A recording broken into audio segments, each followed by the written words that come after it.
There we go.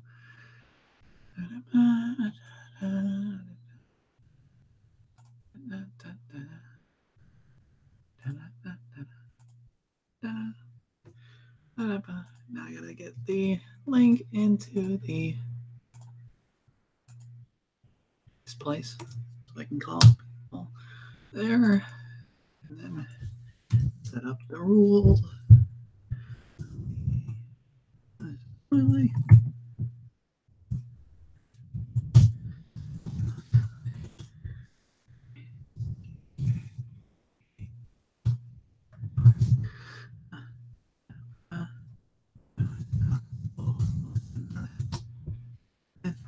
And there's 5. Don't forget 5. And there it is.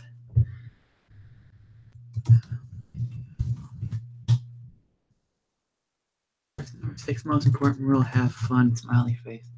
There we go. All right. Hello, everybody. Welcome to freaking live stream number 20. Holy moly, we've done 20. We're doing 20 of these.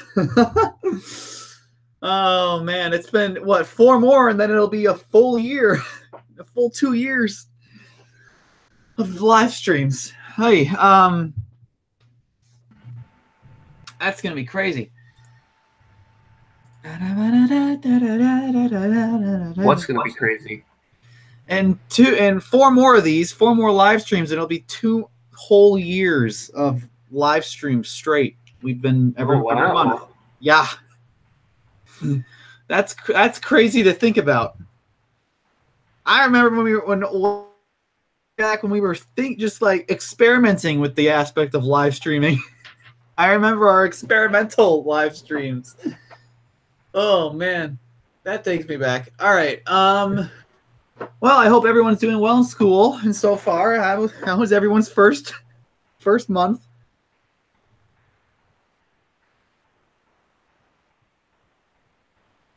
I'll wait for them to respond because I know there's a delay.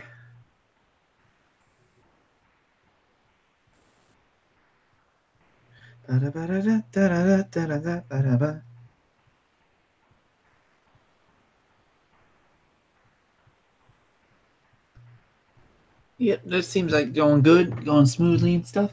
So, I'm sorry. Apologies in advance if I appear a little bit frazzled in this live stream. Not only do I have a lot of stuff to do for the Teenage Robot, but this week for me is I don't know how I'm gonna do it. I don't know. I'm gonna need like coffee, and I'm gonna need like Diet Coke, and I'm gonna need energy drink. Oh, I have so much to do. this week in particular. It's like not the week next week. It's not the week after that. It's just this week in particular.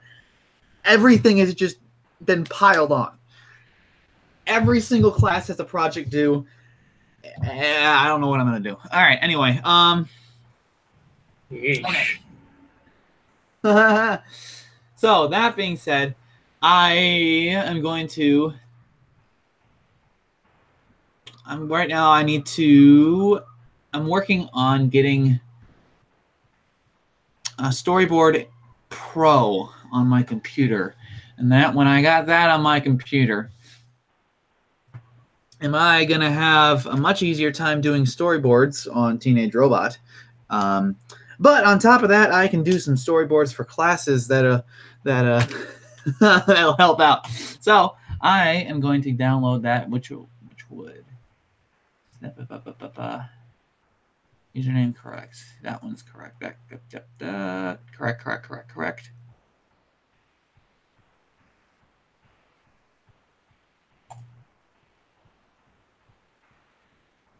Okay.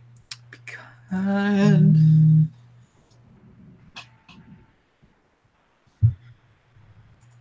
just activating this here.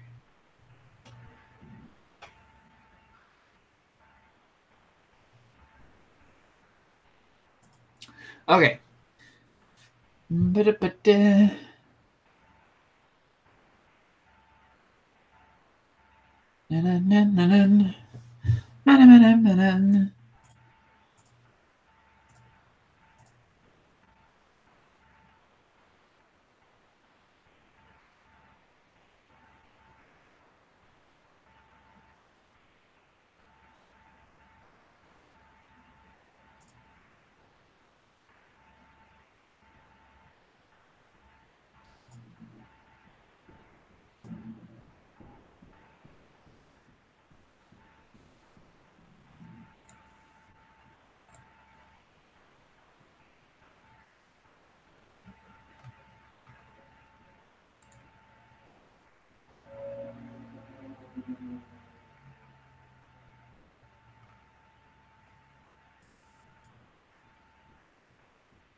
Let's see here. I'm trying to figure out the.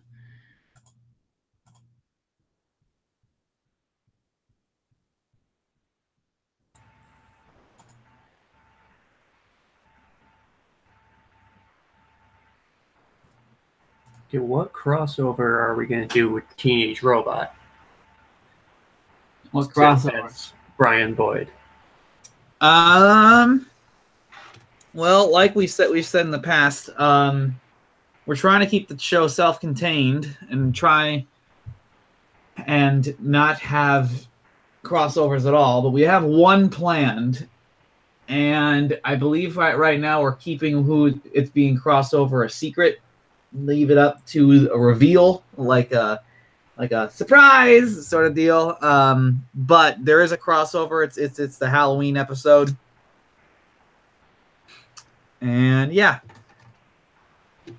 I don't want to reveal who it is yet though, because.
Okay. I know I'm kind of silent, and that's because I'm trying to download this thing. But I am keeping my eye on chat, so ask any questions away right now.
got that going.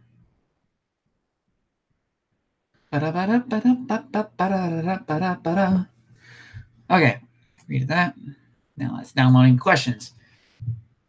Pyro Heart, does the MLaaTR logo look like a rabbit / a bunny? Kinda. I mean, she's got, they're kind of her pigtails. ALMAO.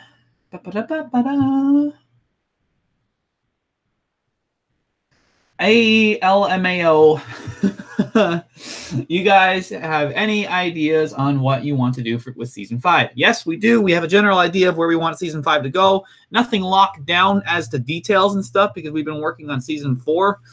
But we have general ideas for season 5 on where we want to take it. It's going in a very specific direction. Just to tell you without it giving away too much, it goes in a direction that concerns the robots of Tremerton as a city. It starts looking at them.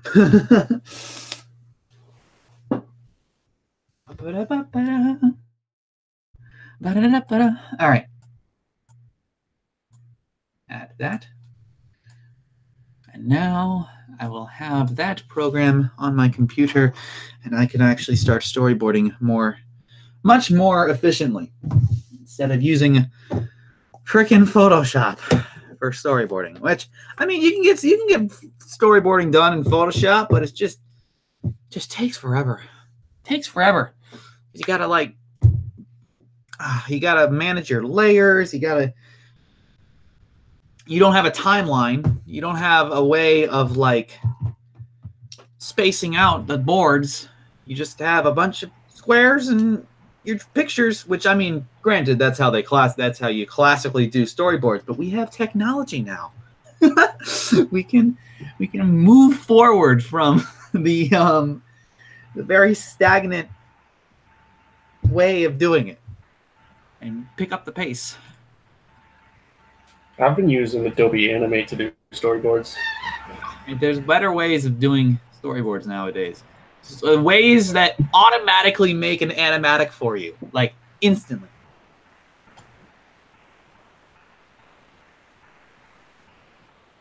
Because with the Photoshop method, you have to then import all those files into a video editor or something, and then automatically paste out the boards. And it's just easier to do it in a computer, in a program that automatically spaces out your boards for you, and you can manage how long they last and everything like that.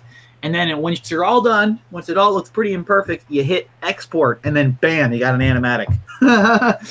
So it's just much better. Let's see.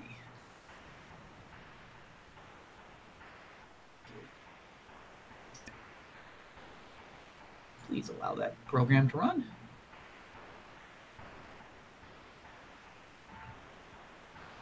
Thank you.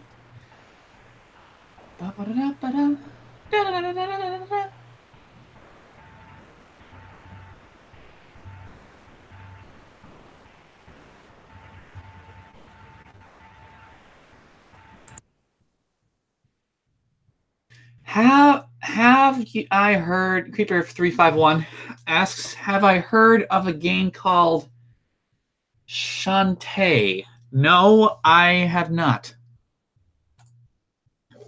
Sorry to say.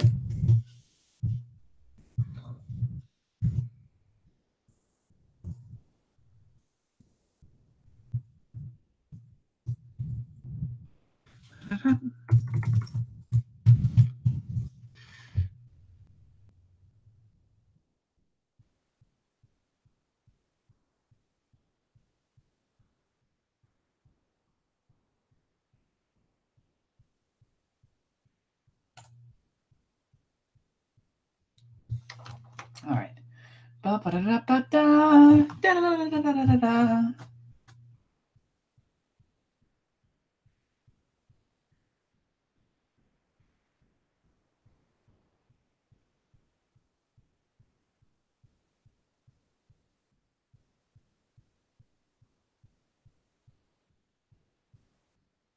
Excuse me. Whoop. Storyboard Pro. All right, there we go. Okay, I have now activated this, and now I'm going to test it out by storyboarding a scene from Teenage Robot.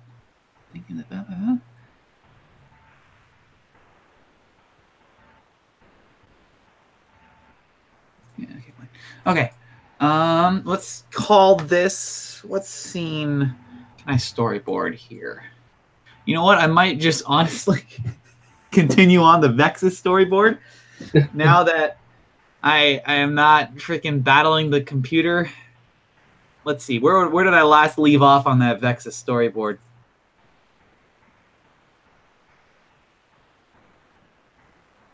I was on. Here's.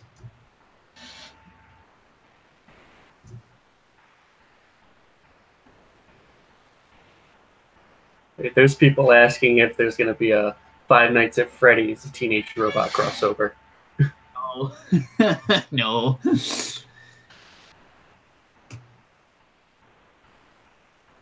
No, not. I wonder what we'd even do for that. Okay, so I need the resolution name. We're going to call this 1080p MLaaTR, and that resolution is, the width is 1440 and the height is 1080. Preset 24 frames per second. Vertical fit. Yep, we're good. Now this is going to be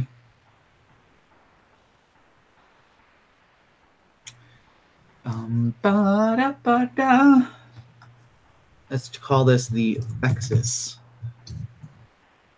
reveal. Create the project. Oh, I want this in a new folder. New folder. Let's put this in Teenage Robot. Season 4. Where'd you go? There you are, little bugger. Hello. Activation day. Storyboards. Yellow. Right there. You were posted with the wrong Teenage Robot. There. Really? And now we create the project, and now I can start screen sharing it. All right. I encountered right? amazing. Okay, first of all, I need to manage my workspace, but I'll start screen sharing anyway. This is a wonderful program. I'm sure a lot of you have heard of Toon Boom Harmony. That's the that is the animation program that not only that I primarily use, but it's like it's a standard in animation, in the animation business. This animatics for the thing now. Yeah, this is Toon Boom Storyboard Pro.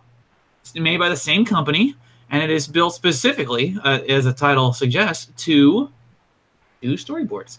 And I learned how to use this in class. And I gotta say, what took me a good 15 to 20 minutes to make a nice, cool-looking storyboard in Photoshop has been reduced to a mere 4 to 5. So that it helps a lot. It really does. Okay, so first things How much does it cost? I am using a student version that is provided by my school. So for me, it is currently free, but once I leave school, it'll cost me something. Say it is much less expensive than Harmony. I know that much. Okay. But I don't know the exact price off the top of my head. I just know that it is significantly less expensive than Harmony. Now, I do not like it when there's... I'm going to look that up right now. Camera label. Now, bear with me. I am still learning a bit. There we go. That's what I wanted the camera mask on because you can see the point. Hello there, Power Heart.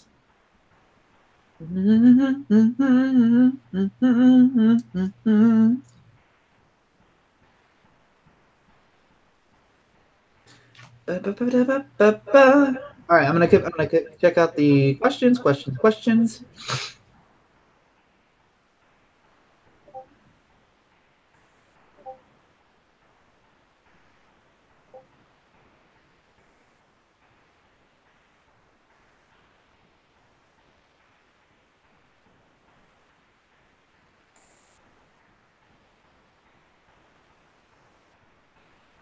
I'm just spanning the questions right now. Questions.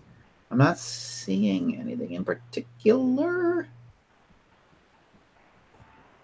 Oh, Sparky the Third. To work as an animator on the reboot, if you get the job, what version of Toon Boom would you need to require?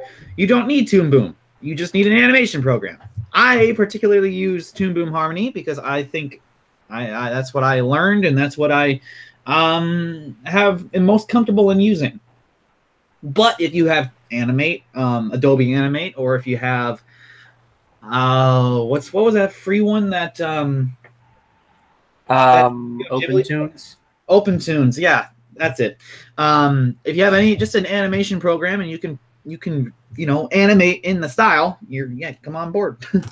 There is somebody who submitted an audition that I have yet to get back to them on that I really should.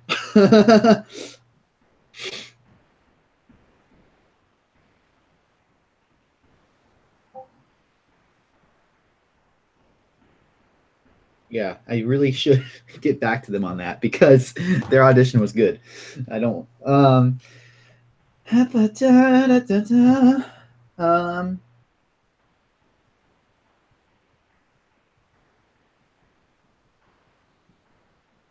Okay, so now that we got here, so now what I'm going to do first things first is that I'm going to import all the drawings that I did for the Vexus reveal already, so I can have it all in one big nice project. So I'm going to start bringing those over. It's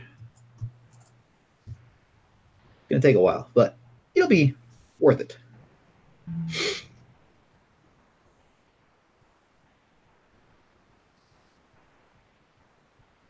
You know what the best part about this program also is? You get camera movements. You don't have to draw those stupid... Oh, nice. You don't get those stupid... I kind of hate them, to be honest. I know they did them in the original show, but I kind of hate them. It's when you draw like a box around your drawing, and this represents the camera frame, and then you draw another box down here. Yeah. And just these giant clunky boxes that represent your camera. Then you draw your arrows that point down to where you want to pan to. And you have this detailed background with the detailed motion in the background. And then you have these stupid clunky boxes on top of them. And I hate them. Why do you hate them? Hate 'em. They're supposed to be part of the traditional storyboard sense. I know, but I hate them. I know that's the traditional way of doing storyboards, but it's just so clunky, and it obstructs what you're trying to look at. And it's so much better to just show the camera movement with an actual camera in a digital file.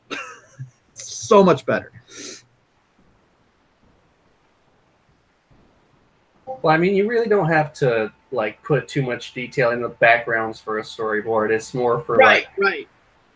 It's more for like posing and camera angles and stuff. Yeah, you're absolutely correct. But I'm just talking about like sometimes like a storyboard. I know the storyboard, what you basically want to do with a storyboard is get the point across of what the scene is trying to convey, what the pose is trying to convey, what the character is trying to convey. That's the point of the storyboard. Just get that across and leave everything else up to the other artists who will make it nice and detailed and refined.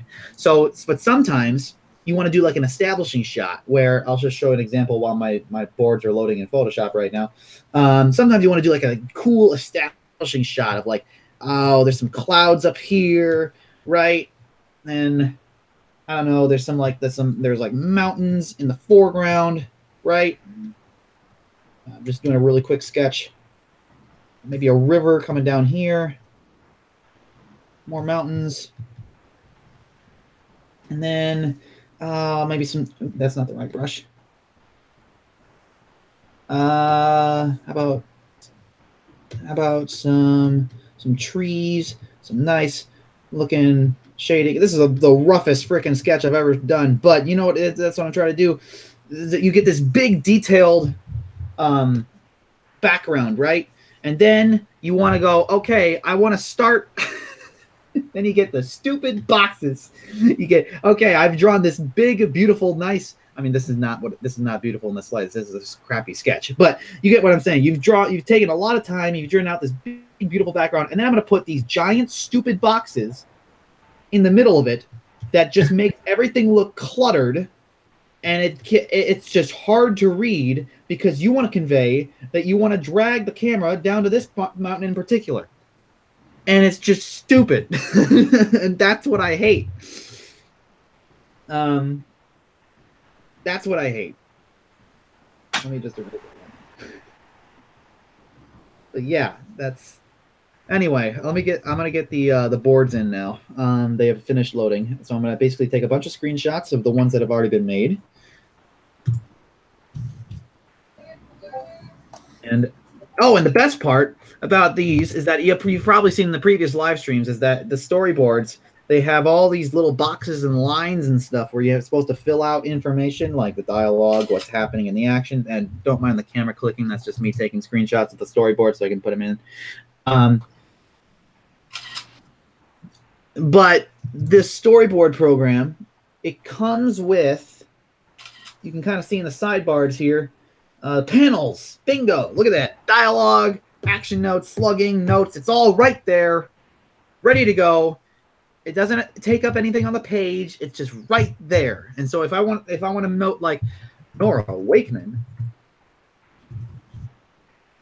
you'll never get away with this, and then I could draw Nora Wakeman here saying you'll never get away with this, and then in the export it'll just have it in a little box down there. I don't have to worry about my handwriting. I don't have to worry about framing. It's just, trying to fit it inside of the storyboard. It's right there. Program takes care of it. Don't you worry about it. Efficiency. It can't export over to Tube and Harmony, can it? Once the storyboards are done. I would think that it can. I think it can export to Toon Boom Harmony. Let me see. I have never tried it. Export to Harmony, right there. Yeah, you can. But I know, I know a lot of us use. I'm pretty sure. I'm pretty fairly certain that I'm the only one who uses Toon Boom Harmony in the crew. I think everyone else either uses Animate or Open Tunes. Anyway, but even then, I can still export it to a PDF. Like we've been using, or a movie, which is the better choice, because with a movie you have the pacing and everything right then and done, and it'll still work out fine. It's so, and then you can use that to export into or import into what am I trying to say? Animate or Open Tunes. All right, I have.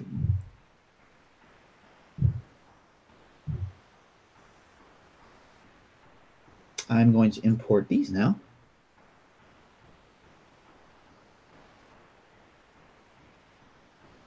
So File, Import, Images as Scenes. I'm going to go to my desktop and get those screenshots that I just took. And it'll be a gradual process, but I'll eventually have all the shots that I've done already for the Vexus storyboard. And this is another reason why I am transitioning from Photoshop to Storyboard Pro, because I mean we fixed this in later versions of our storyboard, but as you can see, the aspect ratio is not correct in the old storyboards. Well, that's fun. Now I'm trying to think if the best way to take it, if it is to just maybe stretch it. No, that's not going to work. I'm going to have to just. I'll just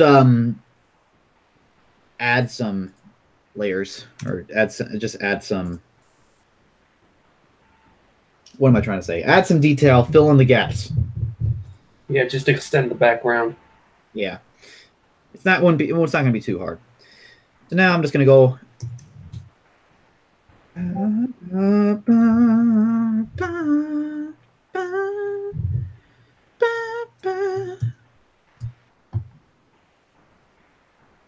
Okay, now on to that one. So this is going to make things so much easier. I can already tell.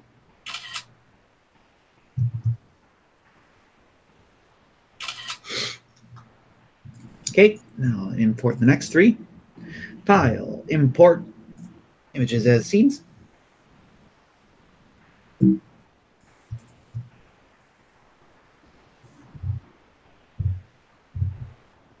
Good, and then that's something. Ooh, I gotta kill that. That's what I'm talking about. I hate it. All right. Anyway, see that we got nice looking cluster monitor that is completely destroyed by a stupid box thing. I feel sorry for that. All right. File. I'm gonna kill that now. Now, amazing. It's gonna be absolutely amazing. I'm gonna file, import the version that does not have the stupid box on it. I feel your penny on that. And now I'm gonna open up the timeline. And just freaking add the camera movement.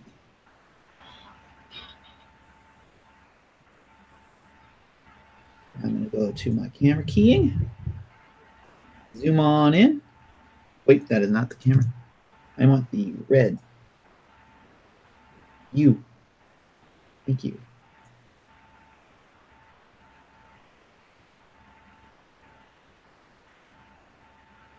Okay, so that's my endpoint.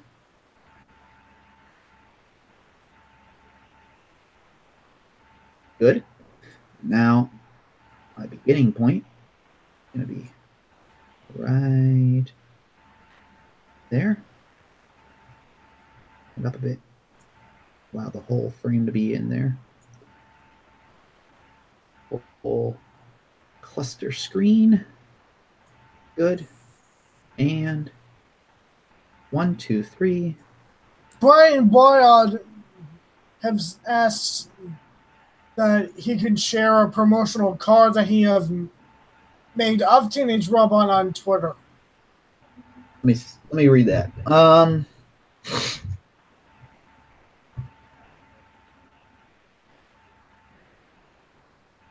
Brian Boyd, I made a Teenage Robot car. Can I share it with you guys on Twitter? Like a. All right, I feel like you need to specify. Are you talking a full-sized vehicle that can be driven by a person, or is it like a video game model, or like a toy car? Like, because it's a promotional. Varying degree there. There. All of it impressive. Varying degrees of impressive there that I am curious about. Yes, you can share with us. Anyway, Bardo Nardo.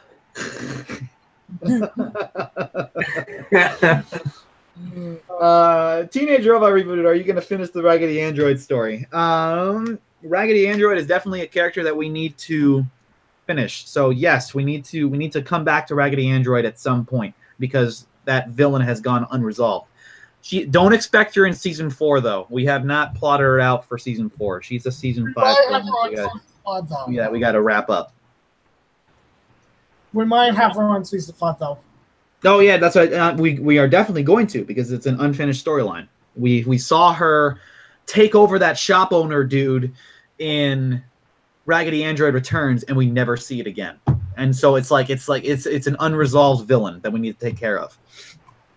So yeah, expect her in season 5, not in season 4 though. We don't have plans for her for season 4.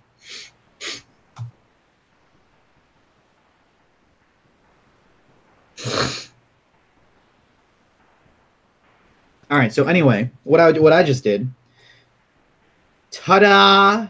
Now it's just moving on its own. I don't have to worry about frickin' those stupid black boxes anymore. It's just moving by itself. Exactly what I wanted. All right, that is beautiful. I love this program. All right. Toon Boom just makes some great programs, man. They're expensive as hell, but they make some great programs. I wish they would reduce their price a bit. Or make them completely open source, like an old version of, I don't know, Toon Boom Harmony 9 or something like that. Yeah, maybe so. Like bring out some old programs and just make them free. You know, let the new ones still be. You still gotta pay for the new ones and the all the upgrades and stuff that come with that. But all the old ones, maybe just that makes sense. I mean, they're all old and outdated, so why not? That would be done if they go and torrent the old ones, and that's a bad piracy there. Yeah. Don't want to torrent things. Never torrent, folks. Never. Piracy. Was anyone else creeped out by those old piracy videos that they had on every DVD? It was usually like with intense music and like flashing lights, and there's usually it was almost like they videotaped it the same way someone would videotape someone like an hallucination. But they did it to intense music. I have no idea about that. Oh, it's this old anti-piracy video. You can find it on YouTube. It's somewhere out there.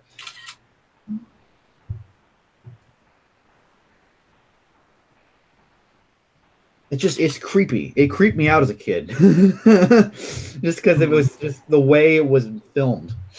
I'm gonna try to find this. Creeper351 asks, why does the Gradic android remind me of Venom? Because that is the direct inspiration of it. Like no joke. That was Venom. They took inspiration from Venom. The whole skin thing, crawling all over, especially in Return of the Raggedy Android. Not so much in the first one, but especially Return of the Raggedy Android. That is straight up the Black Suit Spider-Man storyline about Peter Parker finding the suit that makes him better, but at the same time it affects his personality, makes him someone he's not. That's Raggedy Android.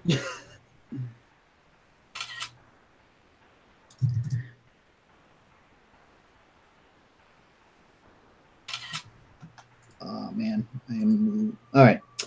Oh God, I just found one of those ads. Oh wait, which one is it? It's the one with the dude just smashing the DVDs. He has like a fire in his eyes. Here, I'll link it in the chat.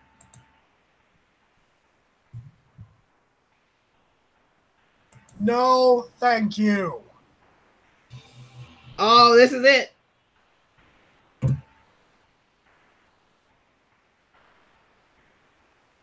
Okay, I found it. The one that was that. There's a lot of them like this. Hold on. This is like, oh my gosh, it's like a series. It's not letting me link it.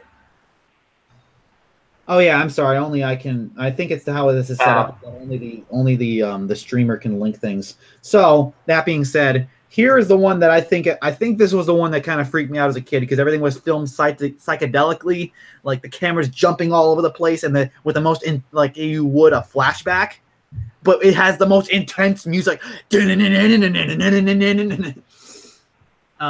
it kind of creeped me out as a kid. Hang on, I need to see this.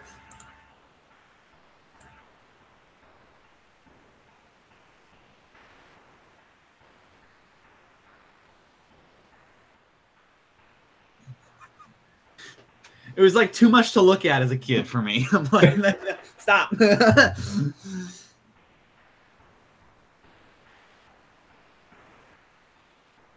All right, let's see. That music's rad. I don't know what you're talking about. No. It's cool music. It's cool music, but it was as a kid, the combination of the intense music and the flashing imagery, just like whoa, too much.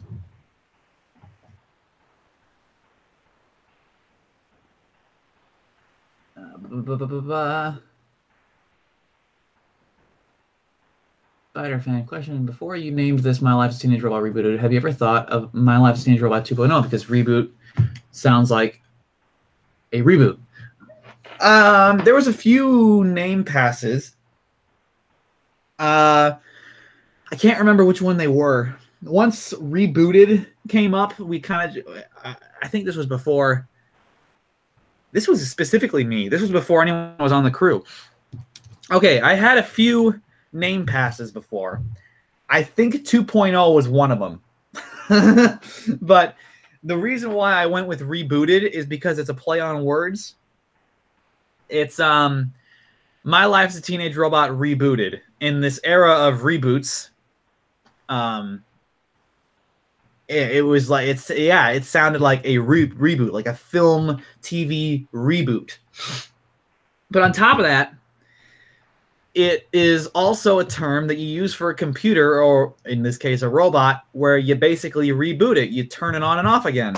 You reboot the system, which reactivates it from being as if it was off or on for a long time and then went off, and you rebooted it, which kind of described this series. And since Jenny's a robot, it's like, hey, that kind of, it's fun.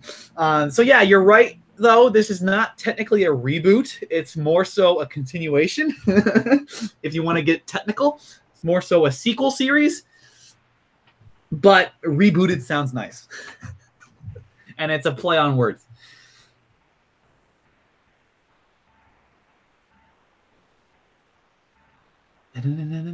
Bardo Nardo.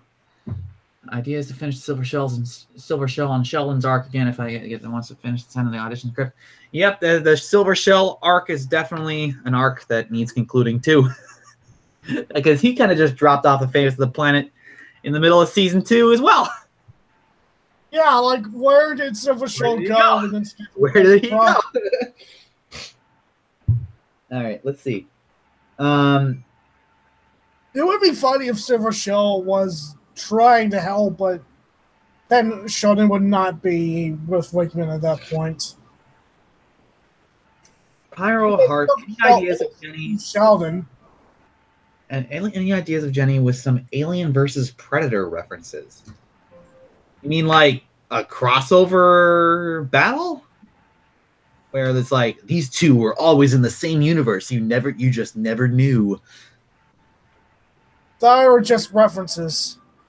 Yeah, I mean, we could do references, but I don't know specifically. I mean, we can't have a xenomorph show up or the Predator. But yeah, we were always doing references. Oh my gosh, I'm already excited about this program. I'm looking at the crap I had to go through with this Photoshop, with copying and pasting layers and dragging them over, and it's going to be so much simpler in the program, because the program, you want to copy and paste the frame, you just hit copy paste and you're done. You don't have to reposition it. You don't have to redraw something. It's just copy paste done. Oh, wow. How it should work. All right. Anyway, I'm going to start importing more because I just took a bunch of new photos. Okay. Import images as scenes.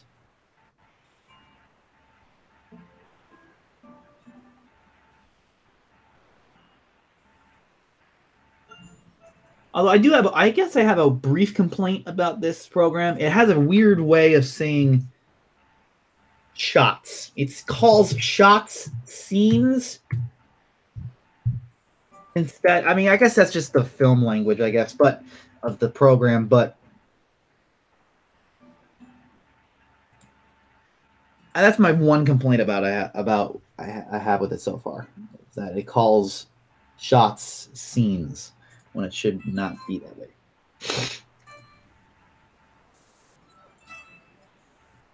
There we go.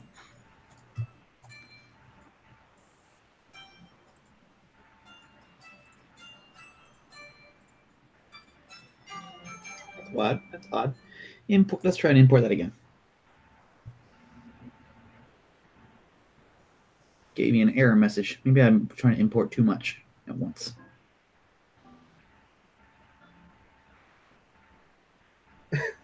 Can there be an episode where Brad tries to become an Australian hunter guy? What, like Crocodile Dundee? Carmichael, and I have an Australian accent for some reason. No, like he's like no, like he's like Steve Irwin and the Crocodile Wrangler. Nah, that'd be funny. Yeah, then the Australian accent with that husky voice and Brad would be like this, Mike. Kinda.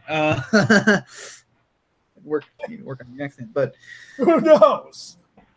Oh, who knows? What the hell? Who would know? okay. G'day, mate. It's me, Crocodile Carbuncle. Wow, nice! Absolutely nice. Okay, let's see.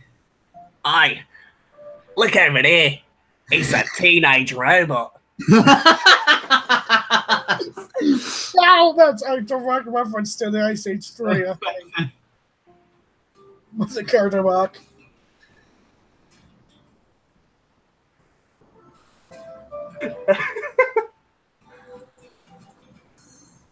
Okay, let's see. They're talking. I'm kind of behind on the questions. I'm back where they were still talking about Venom. Okay, let's see.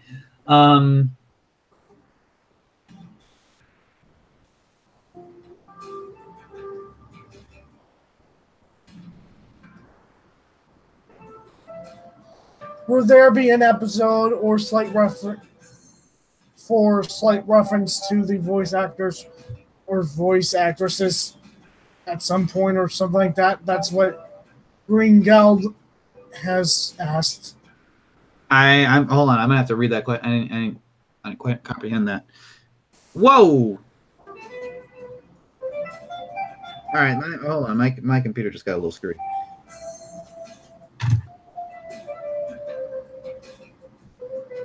Away precision mode. Oh my god! Stop it!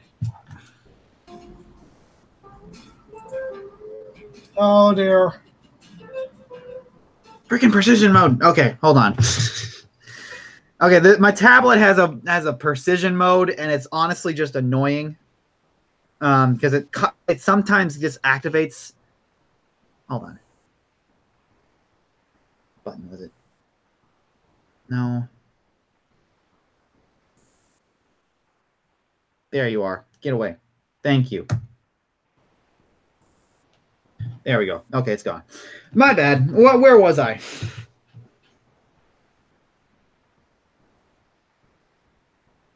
Will there be Green Gald? Will there be an episode or slight references to the voice actors, actors or voices at some point? You mean like a third wall break where the characters meet their voice actors? No, I don't think. Fourth wall jokes. I mean, we'll have I'm not gonna lie. There's a few there. We've done a few fourth wall jokes in what we've written so far. Can't resist, but not to the degree where they're gonna leap out of the frame and be like, "Hey, person who voices me." That's a little weird. This is not that type of show. You can get that. You can get away with that in a more comedic setting, but I'm not gonna. I mean, Teenage Robot is very comedic, but this Teenage Robot's more of a self-contained comedy where it's like it's comedic in its own little universe, and any fourth wall breaks is like very, very low key. Like a fourth wall break that would fit in the Teenage Robot universe would be like that one. There was this one fourth. I can't remember what show that did it, but there was this one fourth wall break where a character was like, well, "What do you expect me to do? Solve the problem in under 10 minutes?" And then it was, it's a 10-minute show. So that's a subtle fourth wall break. We've been doing our fourth wall breaks, the few we got are stuff kind of like that, where it's kind of like low-key fourth wall breaking. It's not directly having the characters meet their real-life counterparts. That's not gonna happen.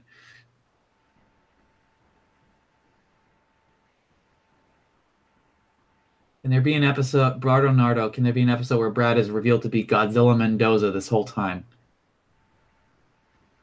I think that's a joke. That's a joke question, but I don't know who that is. I do. He's a guy. I figured you would. Yeah, he's the guy on YouTube who, ironically enough, does not do a lot of videos on Godzilla. He actually does a lot more videos on Spider-Man. I don't know why he has Godzilla in his name, actually. Anyway, Spider fan, are you guys gonna watch Venom this week? I am. I was skeptical, but I saw a lot of clips, and I'm like, that looks actually good. Wait, Venom has his own thing? I can't tell if that's a joke or not. Yes, he's got a movie coming up. What? Are you okay?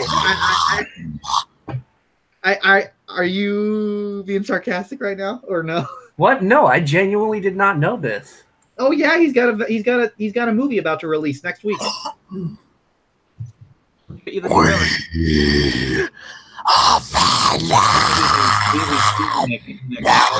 Easy, Nick.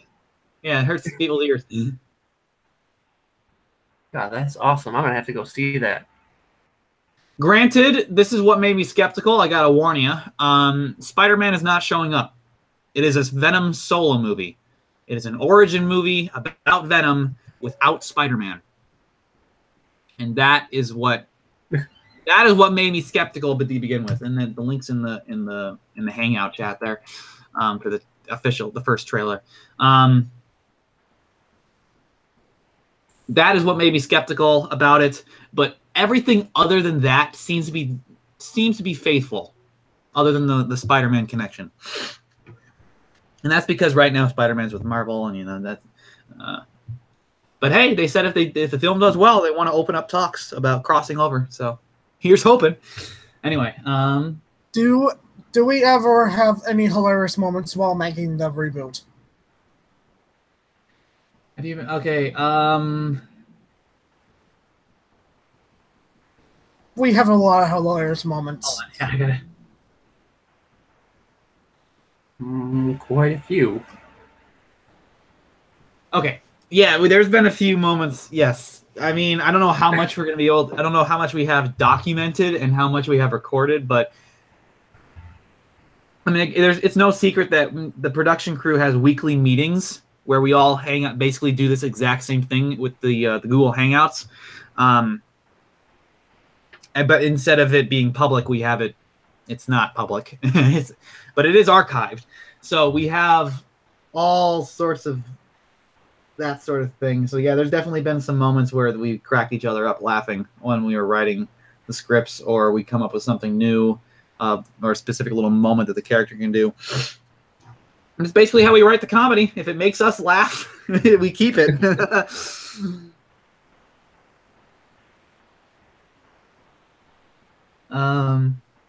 And then there's also been some moments in just the production wise, like someone makes a mistake and you get something like, I can't remember how far this back was, but you get something like Mustache Wakeman.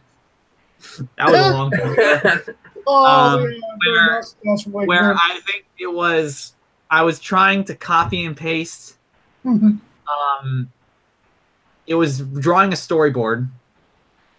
I was trying to copy and paste a frame of Wakeman, but I think I accidentally only highlighted the frame that was her nose, and so when I copied and pasted it, and then I flipped the image, it copied and pasted her nose as a mirror image to her already made nose, and it looked like she had a mustache, like a giant and it just caught everyone off guard.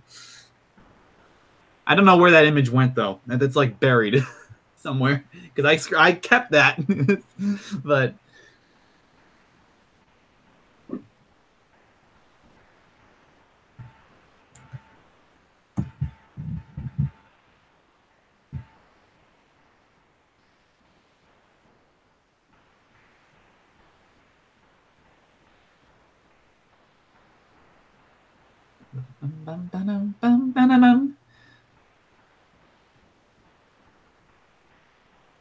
Mustache.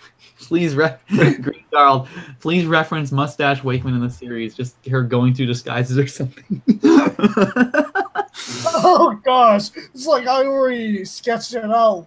Yeah, it's what it was. No, it was oh man, I can just showcase what it was using one of the storyboard frames here. Let's see, cancel for now. Go back to this frame. It was literally okay. We have a little shot of Wakeman here. I drew the nose in a different storyboard. I drew the nose on a separate layer, just so I could get the face and everything done first. And then I highlighted the whole thing, and I copied and pasted it, and then it ended up looking like. I need to add a layer.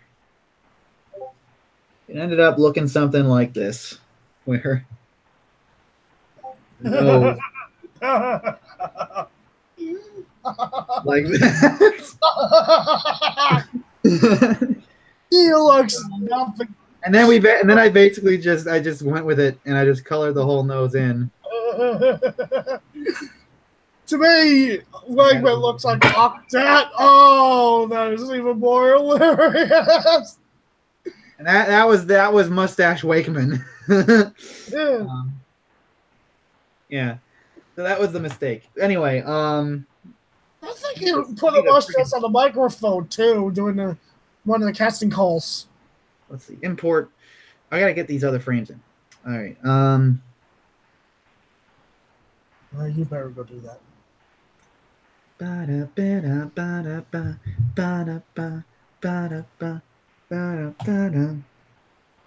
There we go. Whoops. You're not supposed to go there. You're supposed to go at the end.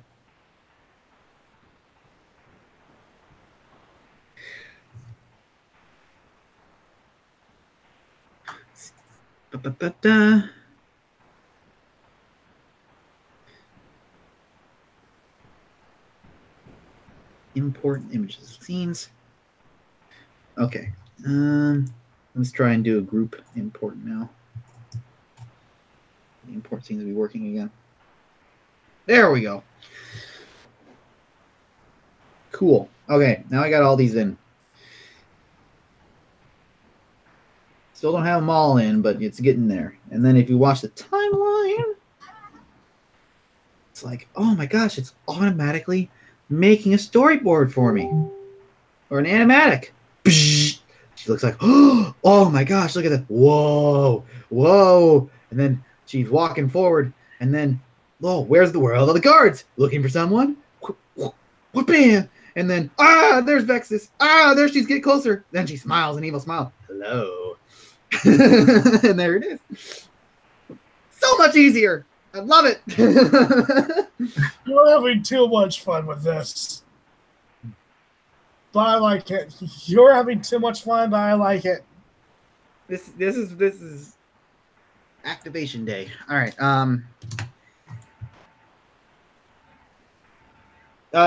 Is Nora Wakeman using an M1 rifle? No, she is not. She is using just a standard teenage robot gun. It is actually, I'm pretty sure it is a copy, and I literally, when I sketched that out, I mean, we could probably come up with a new design for it, but that is literally a gun from a previous episode. That is literally just, I went like, hey, how do you draw a gun from Teenage Robot? Oh, that's how. Okay, let me just do that. So, yeah, looking pretty good. All right, I'm going to keep on importing layers, importing frames from the previous storyboards. I love this so much. It's so much easier. I freaking... All right, I'm going to keep on... Got about 2 more sets to add. And I can actually just start drawing flat out.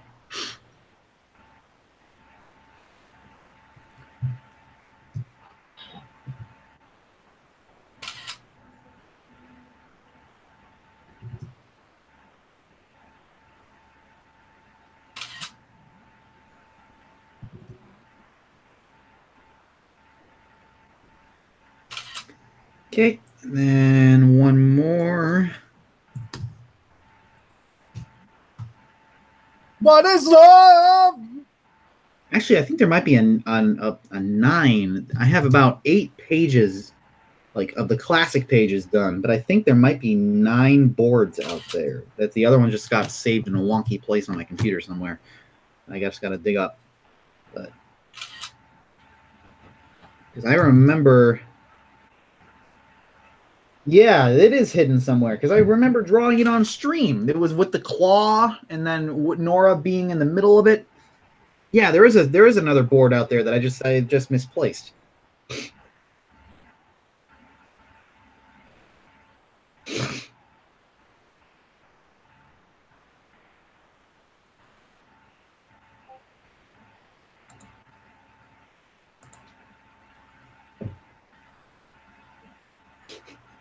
You call an egg, you had a face.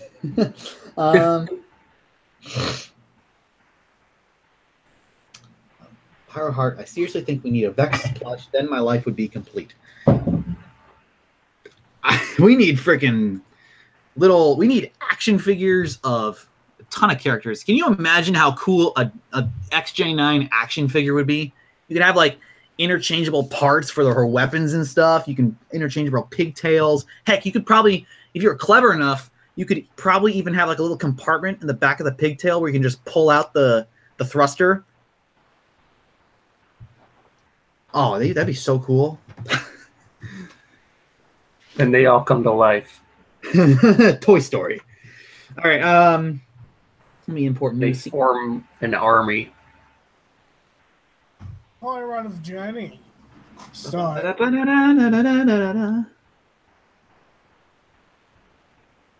Import those. Oh, come on. Error processing. File, import as scenes.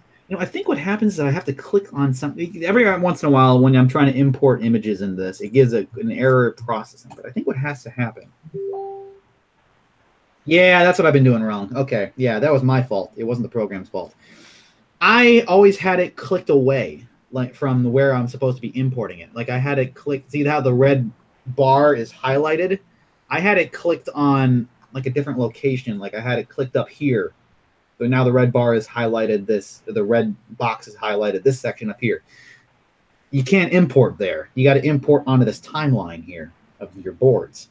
And then it'll be like, oh, okay, I can actually drop off those images there. You dingus. All right, That's so weird. Vexus real. So I'm going to be honest, I'm still learning with this program. Yes, this is the one I was talking about. This is the one that got away when I drew on stream. Dropping the satellite, hitting the ground.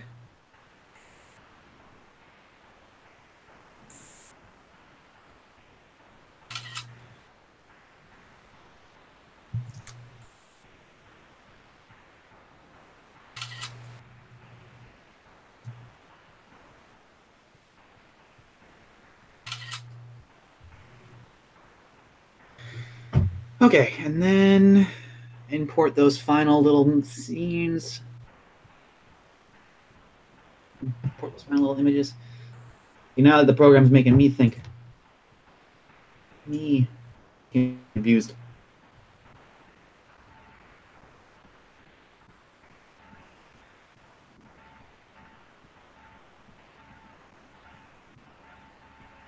There we go. That's my only complaint about this program is that it describes scenes as shots. Like this is it says that this is a scene, but this specifically is a shot. We got a camera positioned in a simple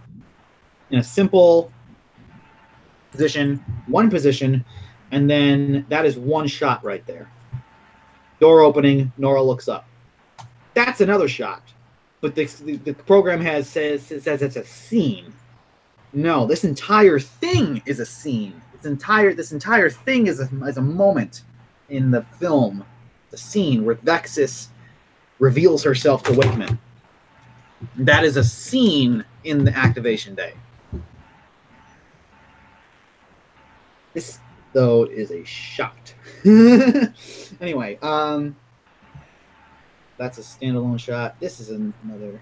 Otherwise known as a cuts.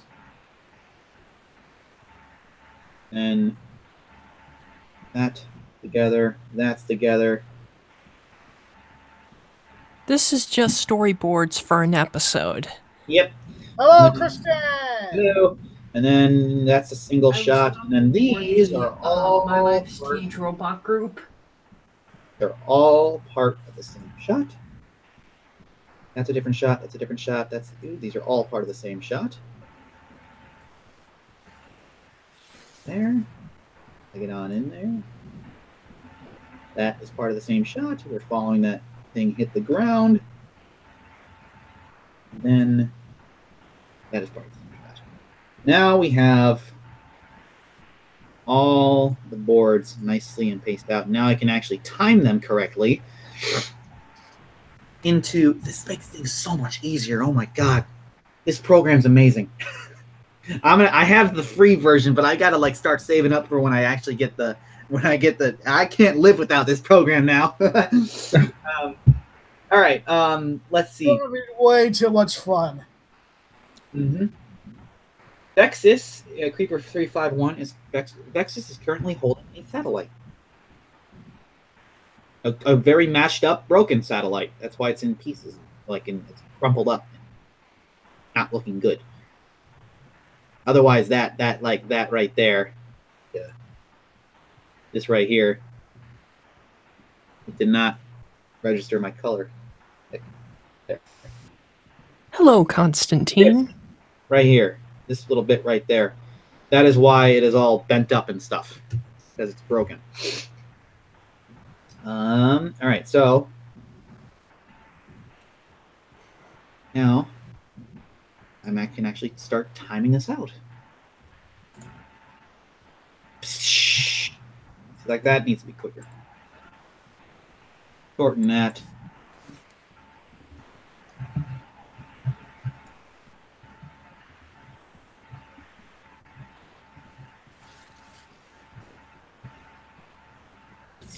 Oh,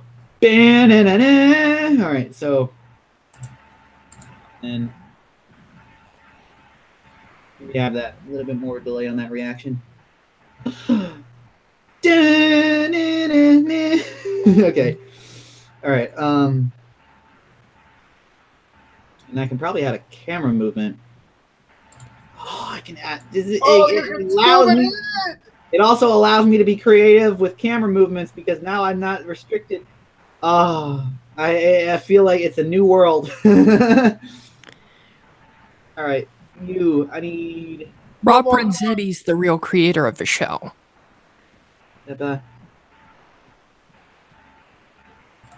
No.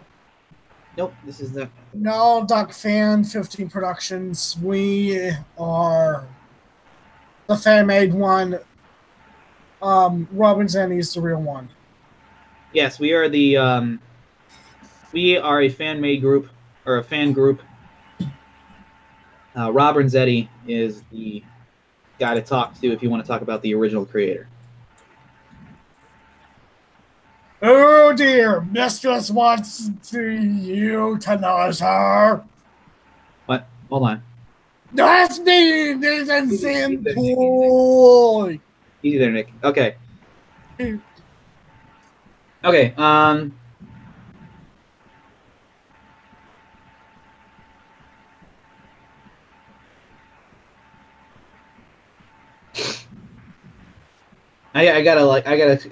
spanning through the questions again.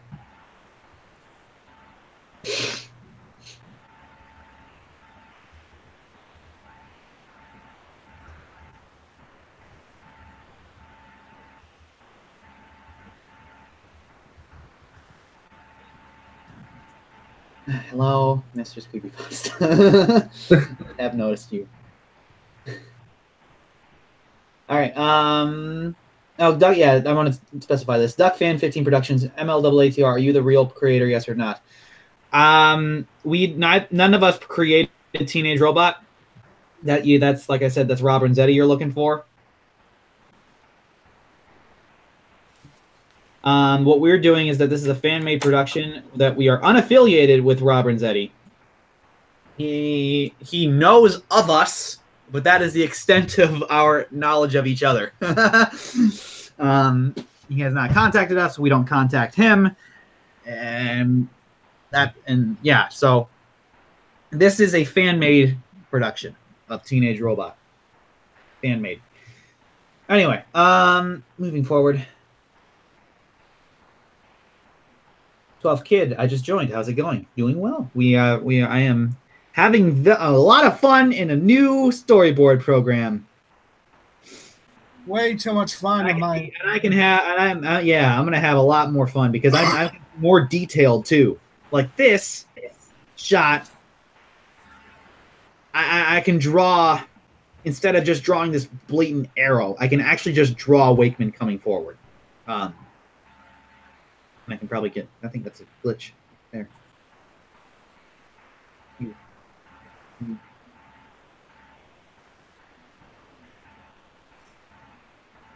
There we go. All right. So this is going to be so much easier. Okay, so then I want to come back and start playing with the timing again. Okay, so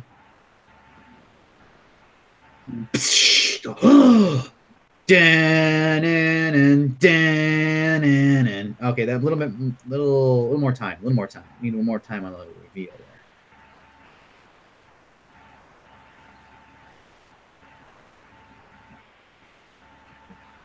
Give the audience a little bit more time to absorb the giant control room.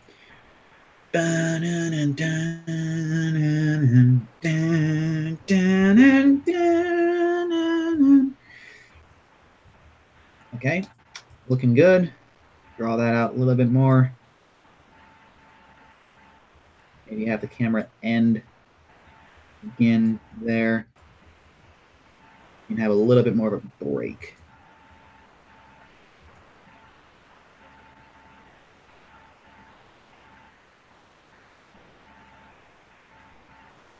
Yep. It's good. Make it a bit. Drag that one out more. And now we get back to Wakeman walking forward.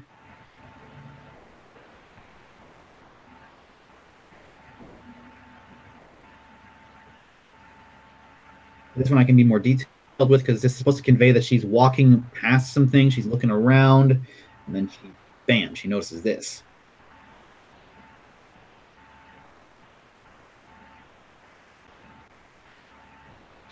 And then I can probably add another scene in the middle there, or this little shot with her just recognizing it.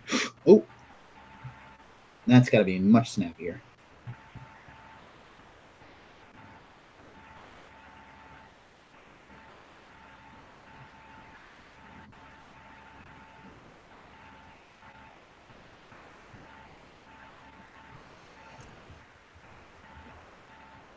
Okay, and then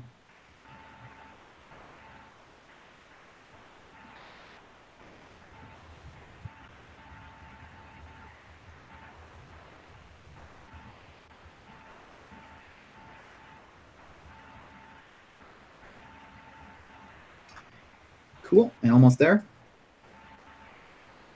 Send that out. Send that out.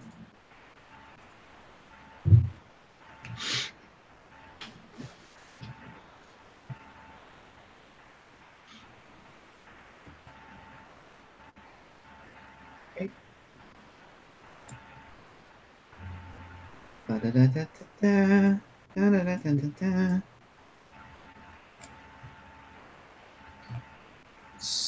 Speedhog 58. I'm not sure if the audition came in.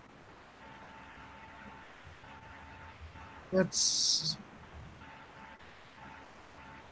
123 Dodo. Wasn't Nora retired? I'm not entirely sure.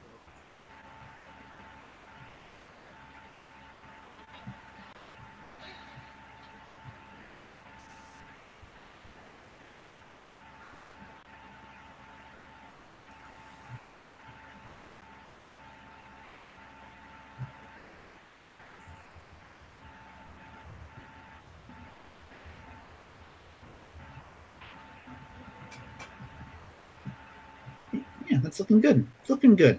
That is about 40 seconds.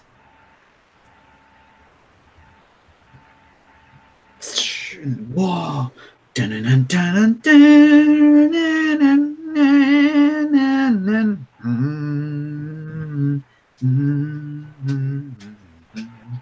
Walking forward. Wait, where is everybody? Where is everybody? Huh? Wah! Yeah, hello. And then, oh, scariness. Oh, look at that. She's in a position of less power. I believe this is yours, Dr. Noreen Wakeman. Or should I say, that's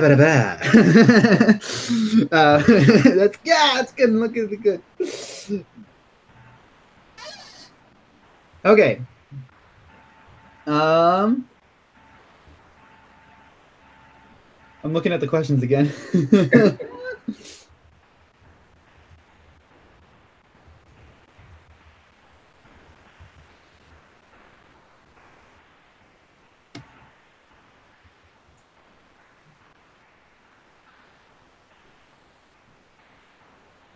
Yes, Rob Renzetti's working on a different cartoon. He has moved on from Teenage Robot, and he still loves it. Don't get me wrong; he still loves Teenage Robot, but he's chapter of his life concluded, and he's on to a different project. I believe he is working for the Disney Channel now. Right now, he's signed on with Disney. Yep.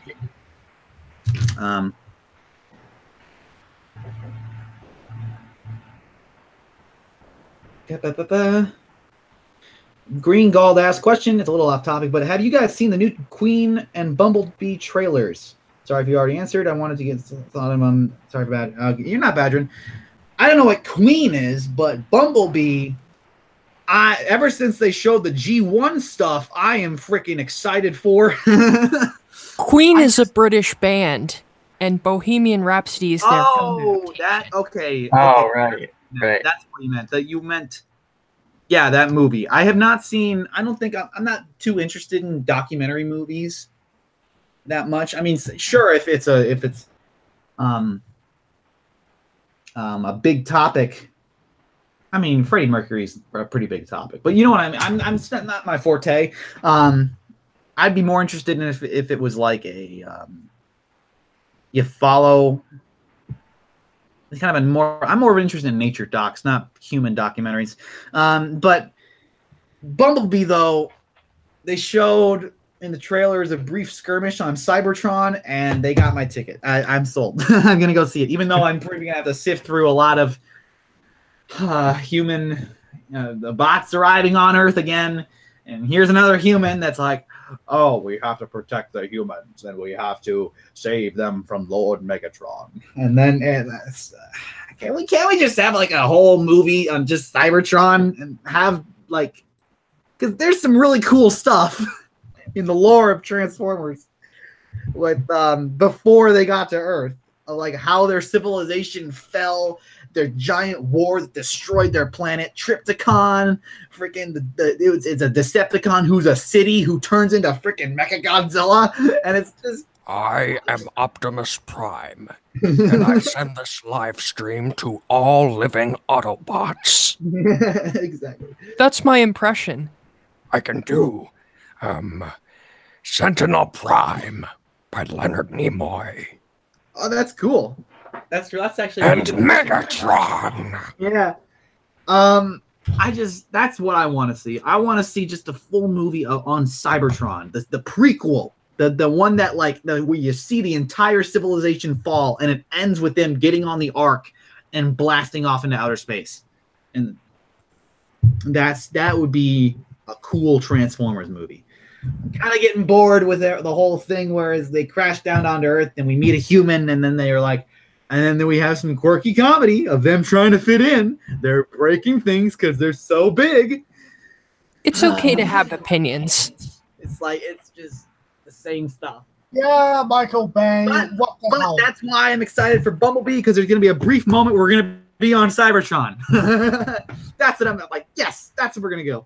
Anyway, moving forward.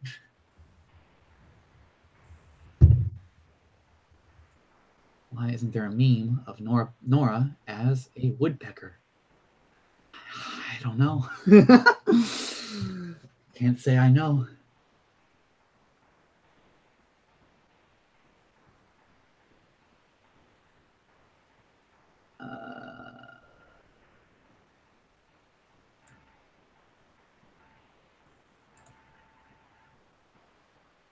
Ba-da-ba-da-da.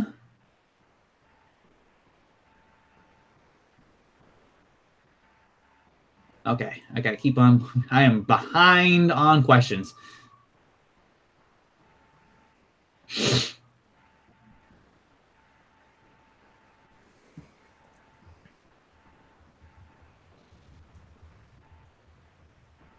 Ba-ba-ba.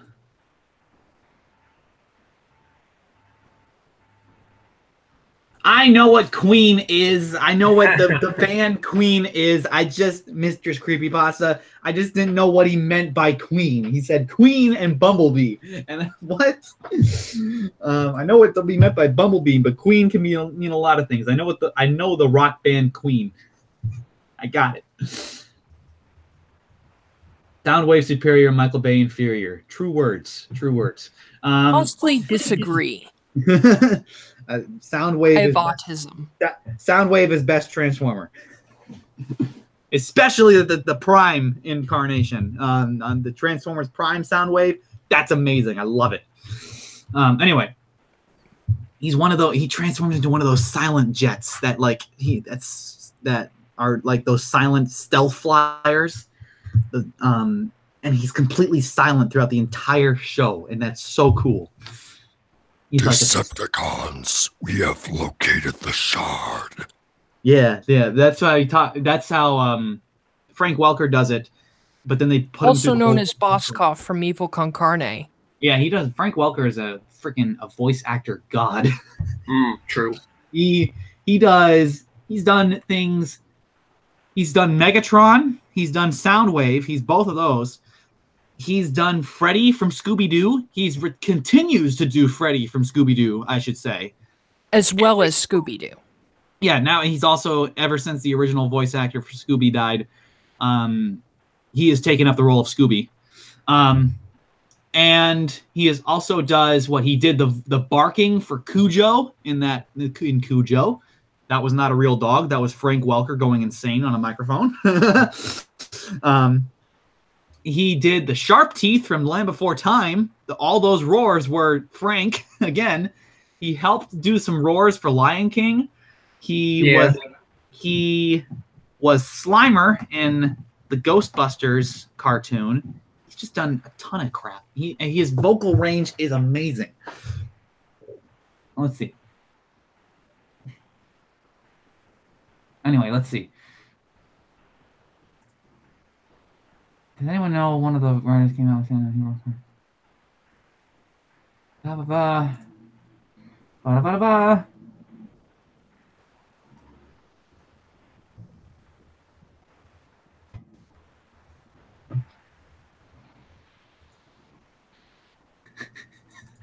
Mr. Creepypasta wants someone to do. Everyone's been doing Transformers voices. Mr. Creepypasta wants someone to do Starscream. Starscream! No. I think she wants like the G1 the G1 Starscream, who's like a whiny. Kinda like this, I assume. Starscream! Anyway, how do you feel about some of the artwork? Creeper351 asks, how do you feel about some of the artwork on Jenny? You mean like fan art? There's a lot of cool fan out there on Jenny. Ironically, and something I've noticed. I think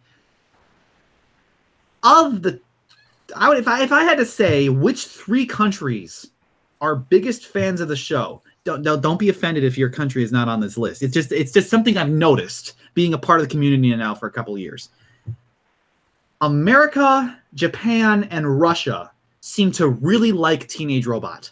And that is just because I notice in this community there are a ton of American, Japanese, and Russian fans. Well, I think that now, don't get me wrong. There's other people here. there's some Germans. I think there's a few people from Belgium. It's just like if I had to divide the 3 main demographics of Teenage Robot, it appears to be America, Japan, and Russia. And I'm sorry for interrupting. What you were saying, Eric? Well, I think the reason for that is because Teenage Robot was originally dubbed in, I think, Spanish, Japanese, and Russian. Mm-hmm. And then, of course, And you it's got also because of the Speak No Evil episode. yeah, and that was cool. Speak No Evil was really cool because what she was saying in Japanese was legit Japanese. If you understand Japanese, you understand what she's saying. I speak it. Yeah, so it was cool that they did that, and I think that was partly because Janice Kawaye is Japanese American, and Japanese is a second language to her. That's cool what they did with that. Oh my gosh, I am really far back. I'm back when they're still talking about Nora as a woodpecker. I gotta keep going. I gotta speed up. Christian McLaughlin, Spider-Man PS4. What are your thoughts? I want to play it. Looks amazing. Oh, I played through it. It's amazing. Yes, I got to get a PS4. I got to find the time, and I got to play it because that looks amazing. It looks like the Arkham City of Spider-Man games, and I want to play it so bad. I've heard from someone who is like a lifelong Spider-Man fan tell me that this was like the best piece of Spider-Man media ever. Oh my god, I gotta play it. I am a lifelong Spider. I was there, 3rd grade. Oh, I grew up with Spider-Man. Spider-Man is my hero guy. I like Batman and all that stuff too. Batman's my go-to number 2, but Spider-Man, that's my guy. My nephew Corey is a huge fan of Spider-Man, and he likes playing the Spider-Man games on the Nintendo Wii and PlayStation 3.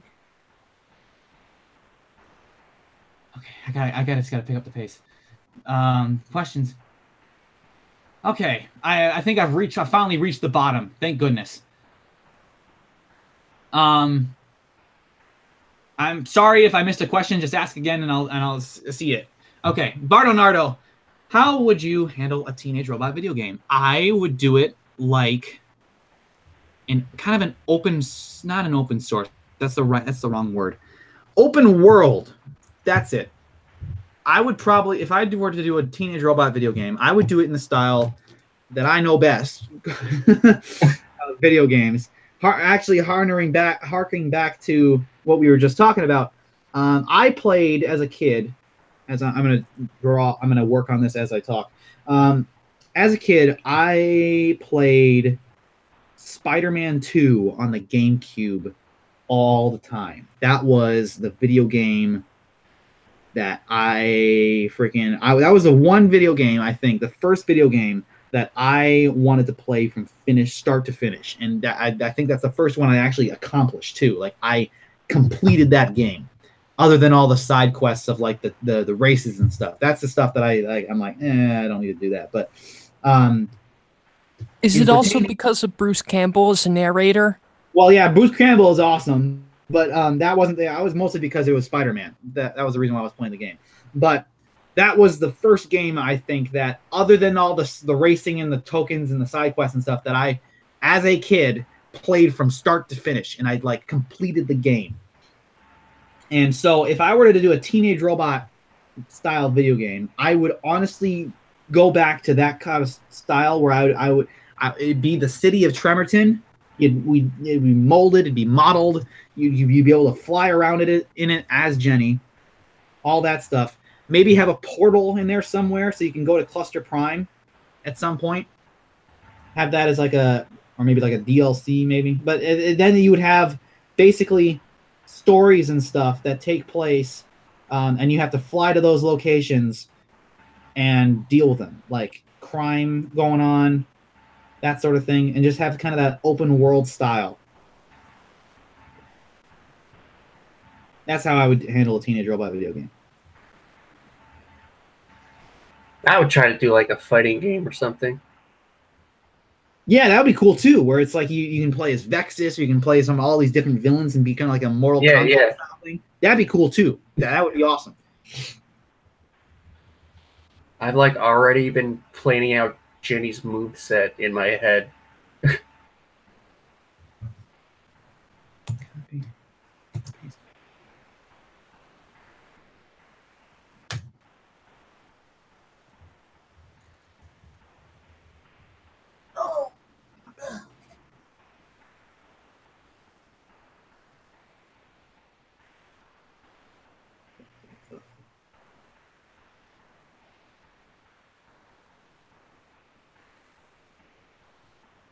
My Life as a Teenage Robot was practically in its infancy, so I don't think it has a quote-unquote worst season. Yeah, well, you can compare the three and like decide which ones amongst them you prefer and which ones you are like, that one's could have been better. Personally, I prefer season 1 and 2. I think season 3, personally, I should say, is the weak link. I feel like in season 3 is when, well, they announced they were canceled mid-production of season 3. Like, they got the news they were canceled mid-production of season 3. And I think what happened, and I don't blame them for this, I think what happened is that they just kind of like, well, we're canceled, so I mean, I guess let's just have fun with what we got, and that's it. And they kind of had that mentality throughout the entire season 3, which again, I don't blame them for.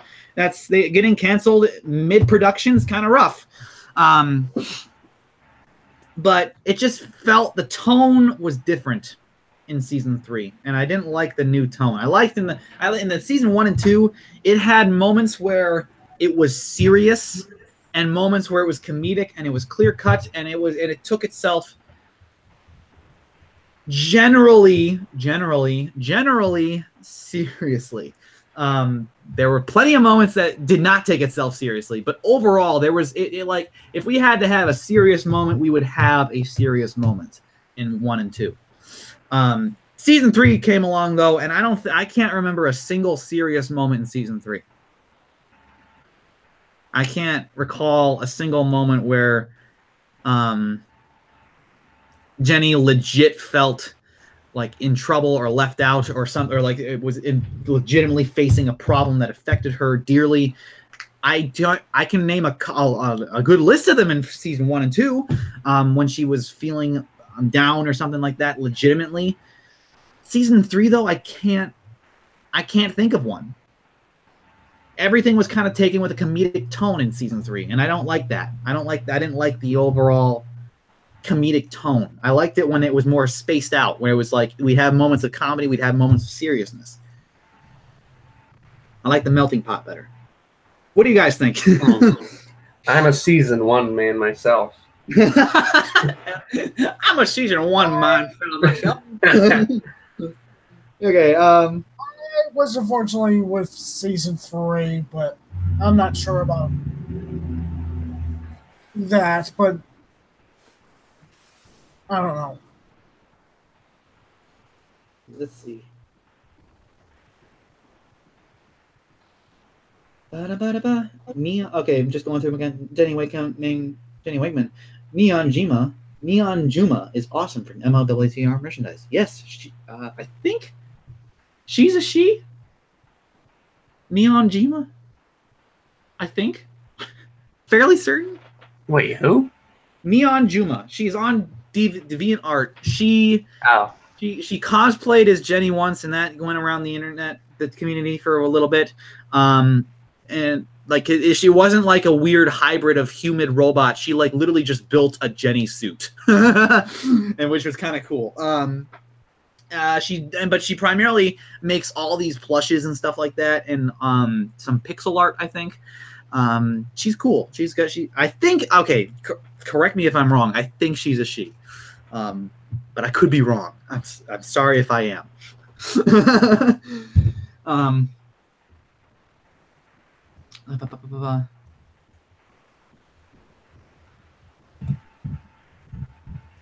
Spider-Man, Jenny is an unlockable character in a Nicktoons game. Yes, in the recent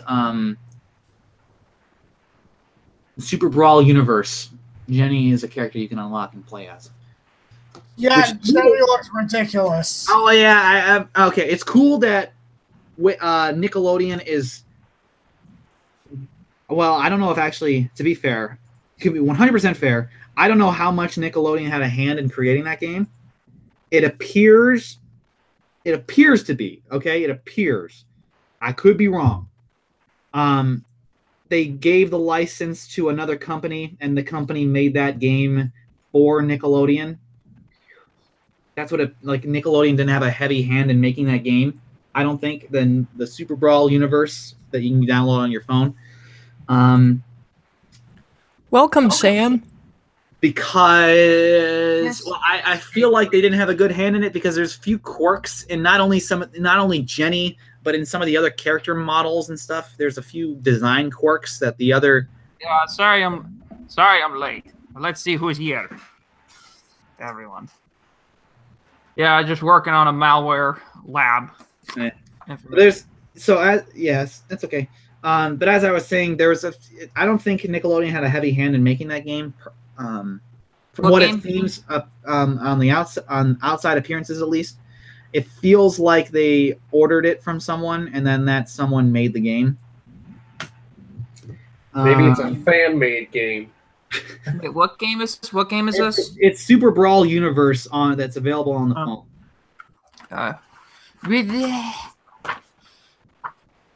Oh yeah, for tonight's.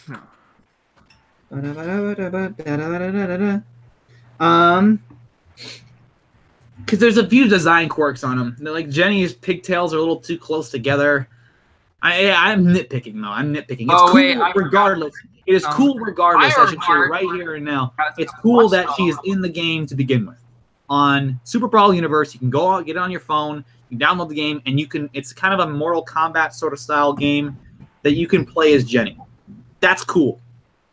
Oh, we have Gary's. Well, there is a Gary's. It's she's available in Gary's mod. No, but I mean that's like a fan made thing. This is an official game that you can go on your phone and download through the Android. Wait, what's it called? Super Brawl Universe. Okay. But I'm nitpicking though. There's some design quirks that I don't like they did with Jenny and how she moves and the animation and stuff. I like when she sprints forward.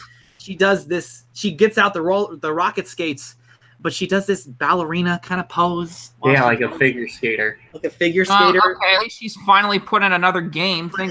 But why can't she have a game? Why can't? Okay, I'm gonna address this. Why didn't she get a game of her own? She didn't get any. Well, because to be fair, the reason why she didn't get a game of her own while the series was it's just because. The ratings. She didn't get enough ratings. Teenage Robot didn't get enough ratings to warn her like a video game or something. Well, you know, it's because it's kind of like you gotta like. I don't think they even had really any merch at the time besides like a Burger King toy. Well, no, they actually. I don't know if the store is still available, but if you want to get like if you want official Teenage Robot merchandise, you could get through the Frederator shop. I don't know if it's still. You had an episode that was basically about Jenny action figures. That could have been an excellent marketing ploy. Yeah, okay? that is a missed opportunity. That is a missed opportunity. I agree with that. And they could have totally had some Teenage Robot merchandise where it's an action show, a comedic action show.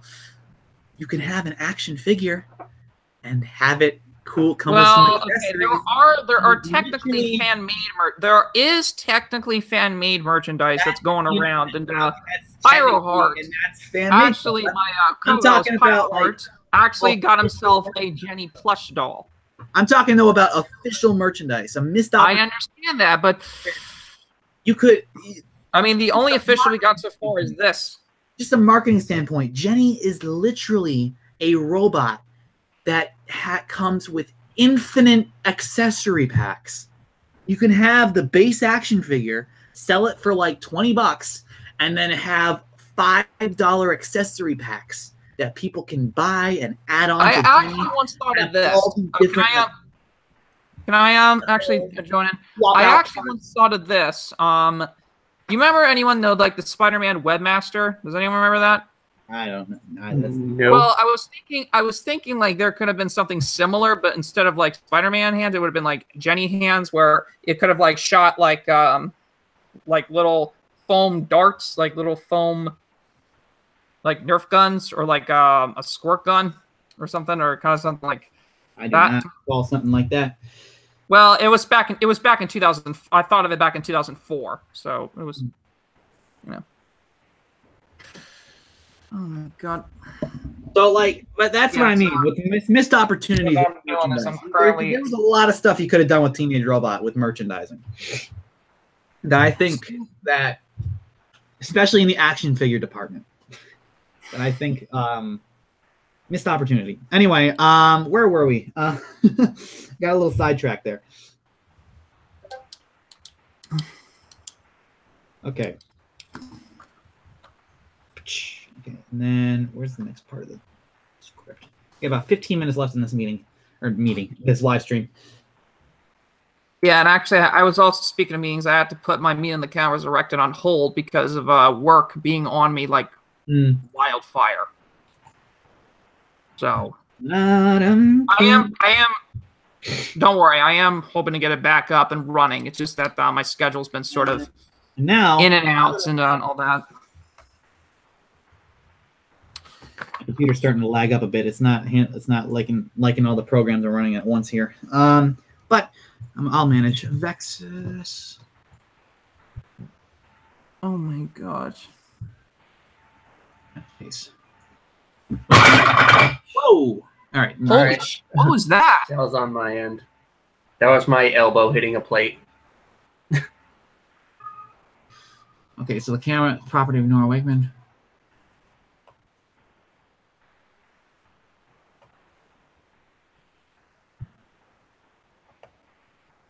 Okay, so this is the point where Wakeman is, or Vexus is saying, or should I say, blankety blankety blank. So I'm gonna go to thumbnails, add a new thumbnail, new scene. Wait, hold on. Oh, hang on a minute. Holy crap. Sorry, I'm doing something where I am taking two malware Trojan horses and I'm injecting them into a virtual machine. So we are getting something. Okay, so now I can actually freaking just draw. I don't have to worry. Yeah, I think I'm getting something. Hang on. Oh my god, it's amazing. It's amazing. I can just draw Vexus here, and that's it. I don't have to, Hey, can you do your Vexus voice? I don't have to do Of course any I can. formatting. I don't have to do any formatting. Hey, I don't have to. I always thought of this. What if she was voiced by Mercedes McCambridge? You know, the possessed voice from The Exorcist. You know, she would have been like, Jenny is XJ9 is here with us. Would you like to leave a message? I'll see that she gets it. I thought his voice was a lot gravelier than that. the power of XJ9 compels you.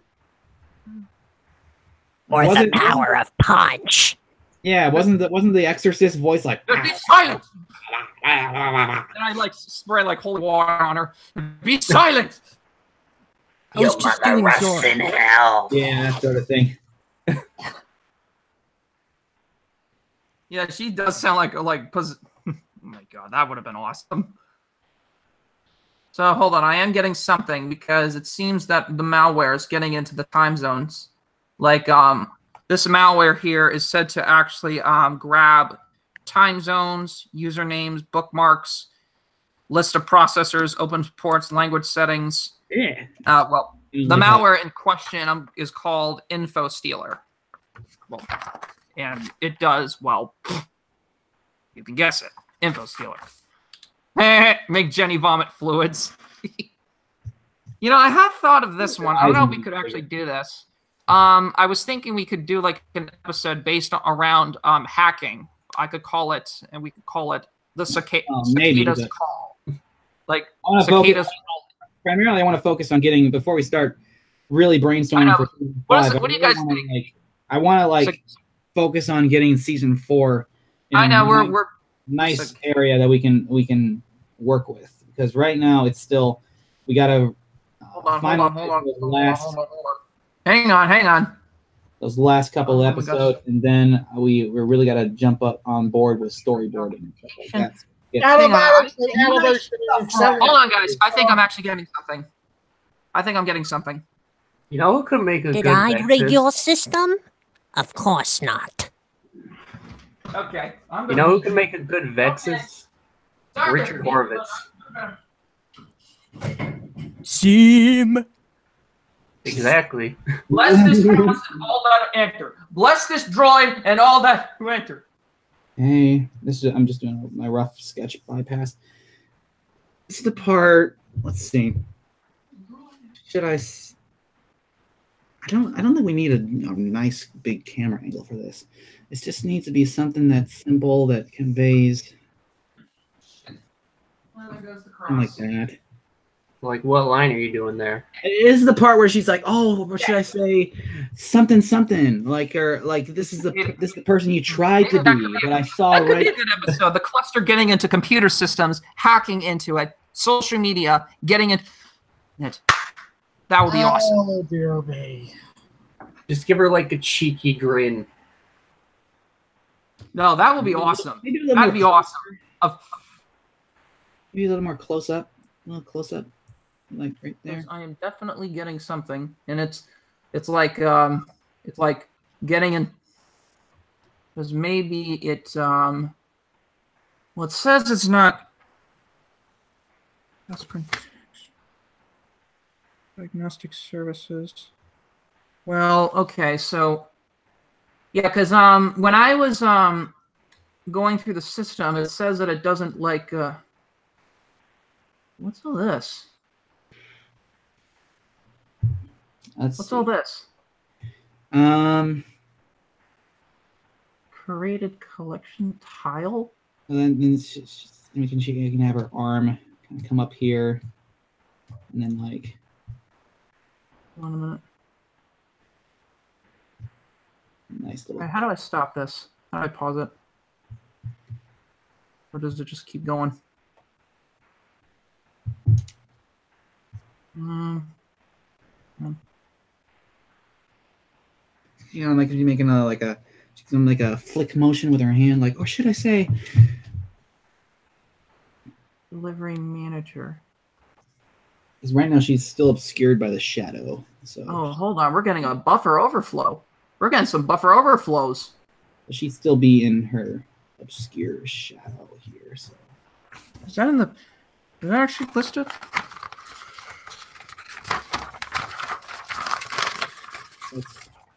It looks a little funky right now, but hold on. I haven't filled it in yet. I think I did. Hold on. It said Skype somewhere. Profile notification. Maybe that could be in it. Oh, hold on. Hang on. This is actually pretty cool to be. Once you actually like, if you try to like, if you actually get like a virtual system and then like you. Let's see. So her neck would be there. Well, technically, it's what I'm doing. There. We downloaded this. We actually this is a class little assignment. That means I have to draw this. Move it a little bit more. Oh, it's moving so much quicker than if it was in Photoshop. I would never be able to do this if it was in Photoshop. I can't believe it. It's so much. Oh my god! You're still like All this. right. There we go. Oh no! In with her arm, and then I can color that in. Make her a Martinez, nice looking Jenny silhouette. No, we don't. Okay. She's supposed to be hidden in the shadows. Pyro, creepy. Get Neon Juma to get her to do that. Avex's plus. We need that. Well, Neon Juma can do it. I think she runs commissions. Yeah, she did, and Garrett actually got a plush off from her, Jenny plush. He actually shows it off, and every time we host a double feature or like a stream every night on Rabbit nights, every weekend, every night at 10. Clean it up a little bit because the eyes are a little sketchy and the mouth is too. But I am not going to go through all of this. Just so she's like hidden in the shadows. I'd say give her more of an expression, like kind of like SpongeBob when he was like, why didn't I use "You the like screen Krabby Patties?" Oh yeah. I see. I can dig that. Where she's kind of like, I saw right through your freaking lie.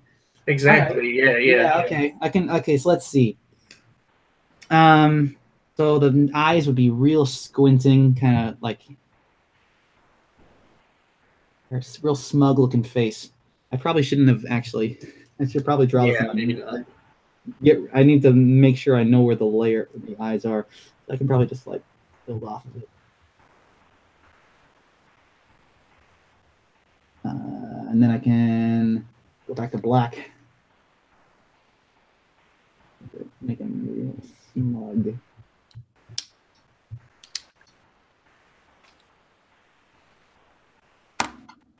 Close, not exactly what I'm going for. But They'd probably be slanted downward, I'd think. The eyes. let's see. Kind of like leaning forward. They'd be like slanted downward and then like really narrowed.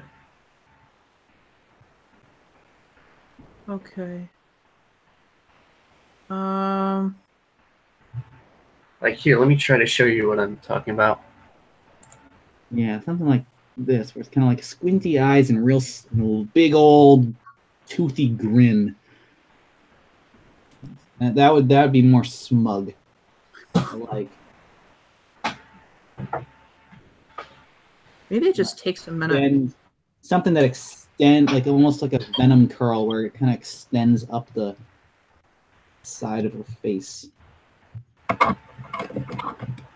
Then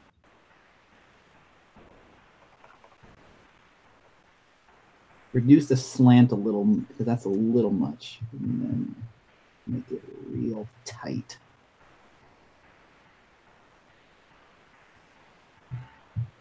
It goes through them several times. So maybe it's actually going through the query values and actually going to the security and the stream resources. There we go. This is more what I'm trying to. Real smug looking. Still really sketchy, but I'll fix it. And it goes through. Then let me fix the mouth so it's actually positioned in a correct position. Hold on a minute. Hold on. Goes through it multiple times, so it must be actually a I'm actually stream ID.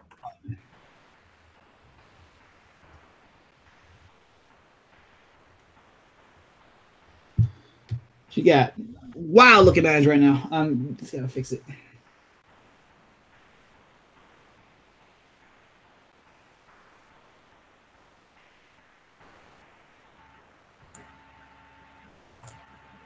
This is gonna be a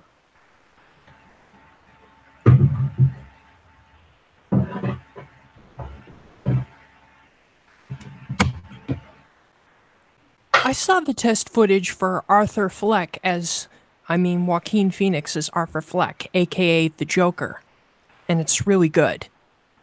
Oh yeah, I heard about oh yeah, Joaquin Phoenix. I heard about that. I haven't seen that yet. Yeah, I don't know about that. DC. We're definitely getting some buffer overflows right now. The franchise, if I had to pick the production studio that I don't trust the most right now in terms of superheroes, it would definitely be BDC. Yeah. In order to like Joaquin Phoenix even better, you should watch Signs or The Village. Oh god, I have Signs in the Village on DVD. Great. Oh, yeah. Well, there is one problem though. Oh, boy. They seem to have trouble with pantry doors.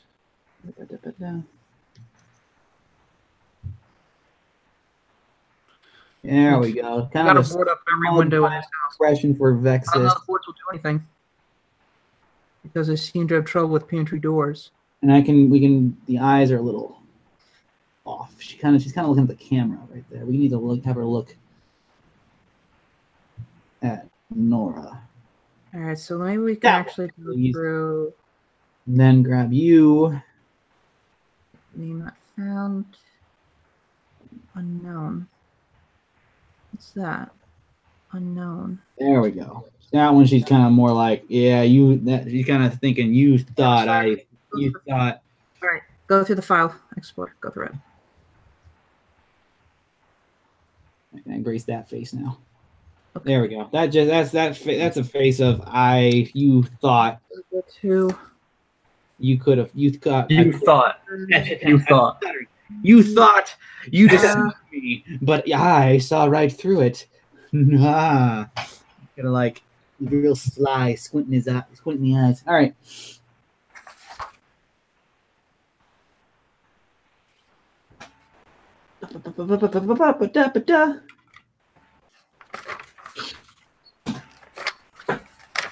How big is the crew? I think we're probably in the dozens.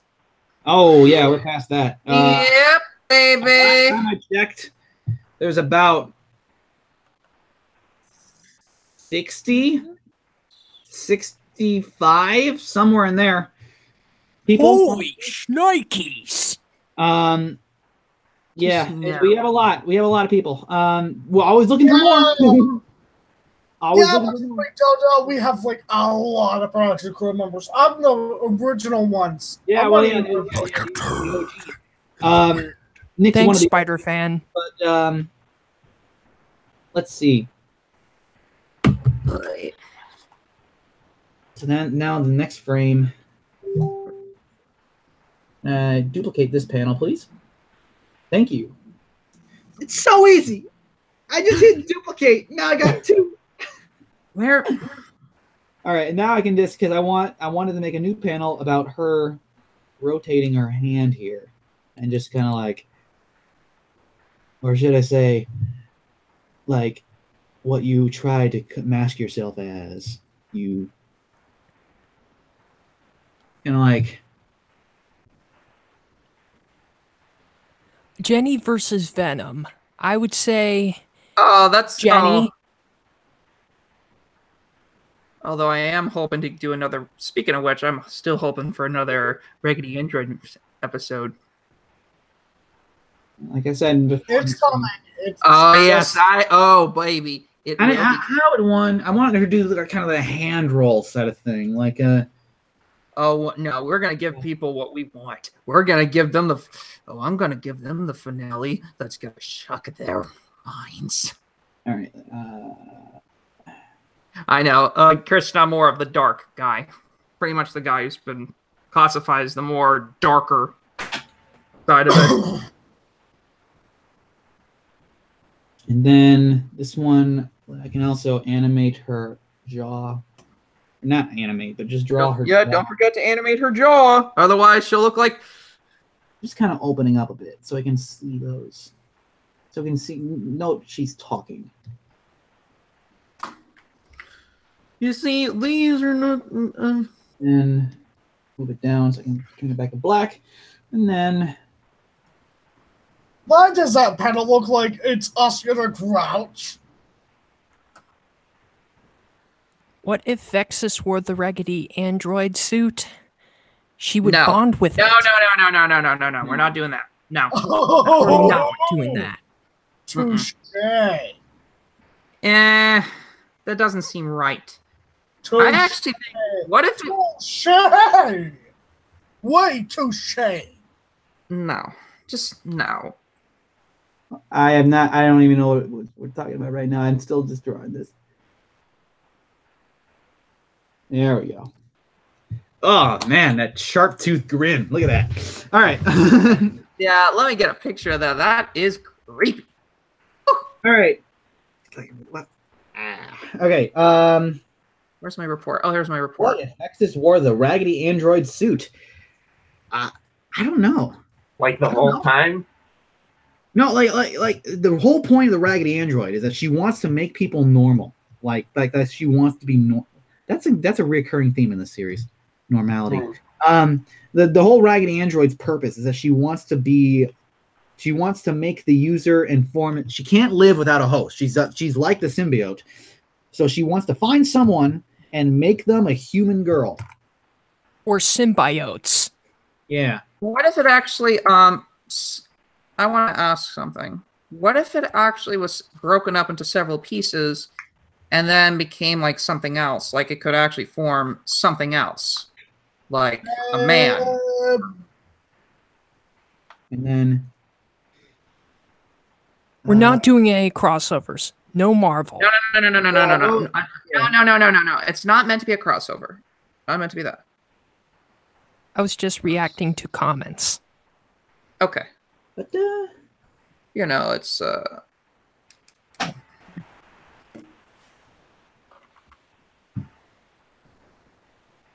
The downside to Storyboard Pro is that the brushes feel like it's completely digital and not like the pencil brush from Photoshop. Like you really know.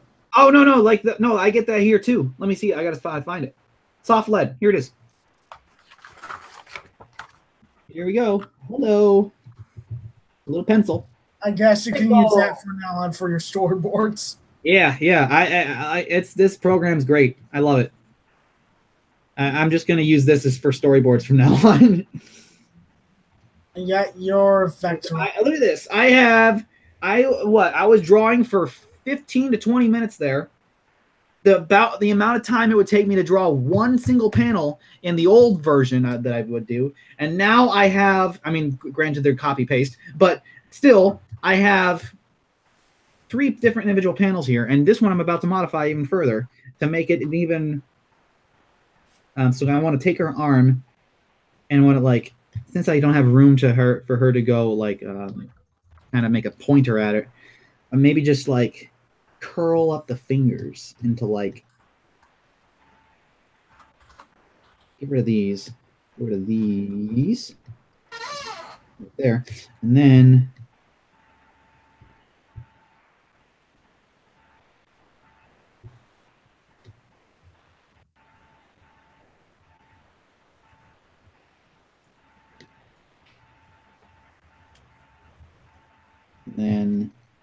draw that thumb in there. Right down there. She's got a weird hand. That's what kind of makes Vexa so creepy. Her fingers are just like stringy claws.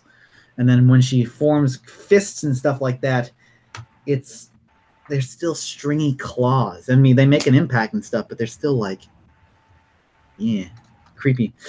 Anyway. Force allow? What is that? Call history for. Does anyone know this? Let's app access call history _ force allow these apps. Oh my god. Force deny these apps. Ba-da-ba-da-ba-da-ba.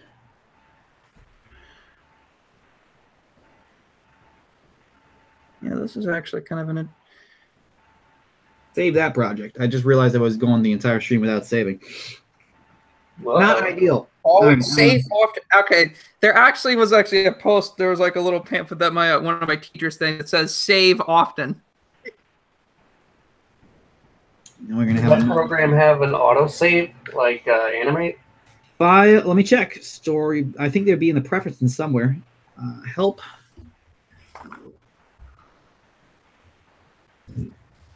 Nothing that comes up in the help bar. I would have to research it a bit. I'm pretty certain it does.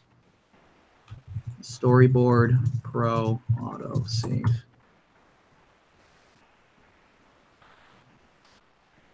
I mean, you still have to save it regardless. Oh, yeah. But I'm just thinking about if there's an autosave feature.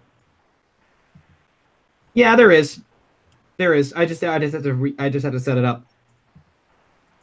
It does not come automatically. Okay, so this next part. This is when Wakeman's like, "You must be Vexus." This is the first time they're meeting. 180 rule. Don't want to break the 180 rule. What an excellent day for an exorcism.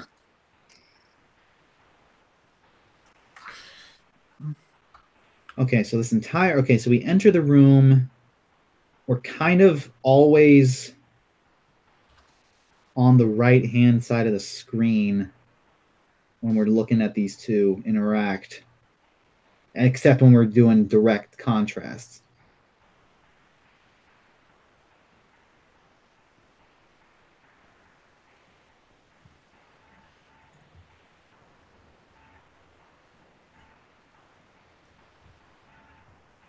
So for Wickman, we need to like turn it to the left. I'm sure. Hold on.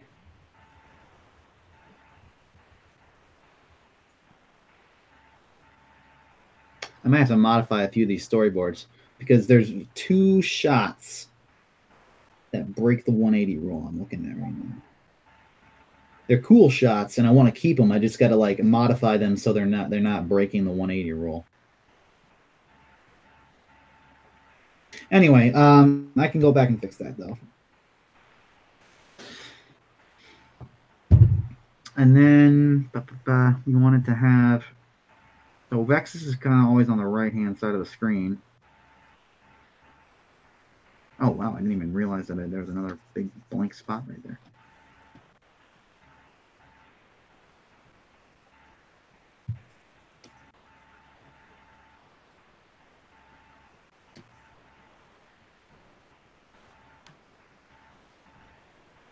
I can always do another. There you go.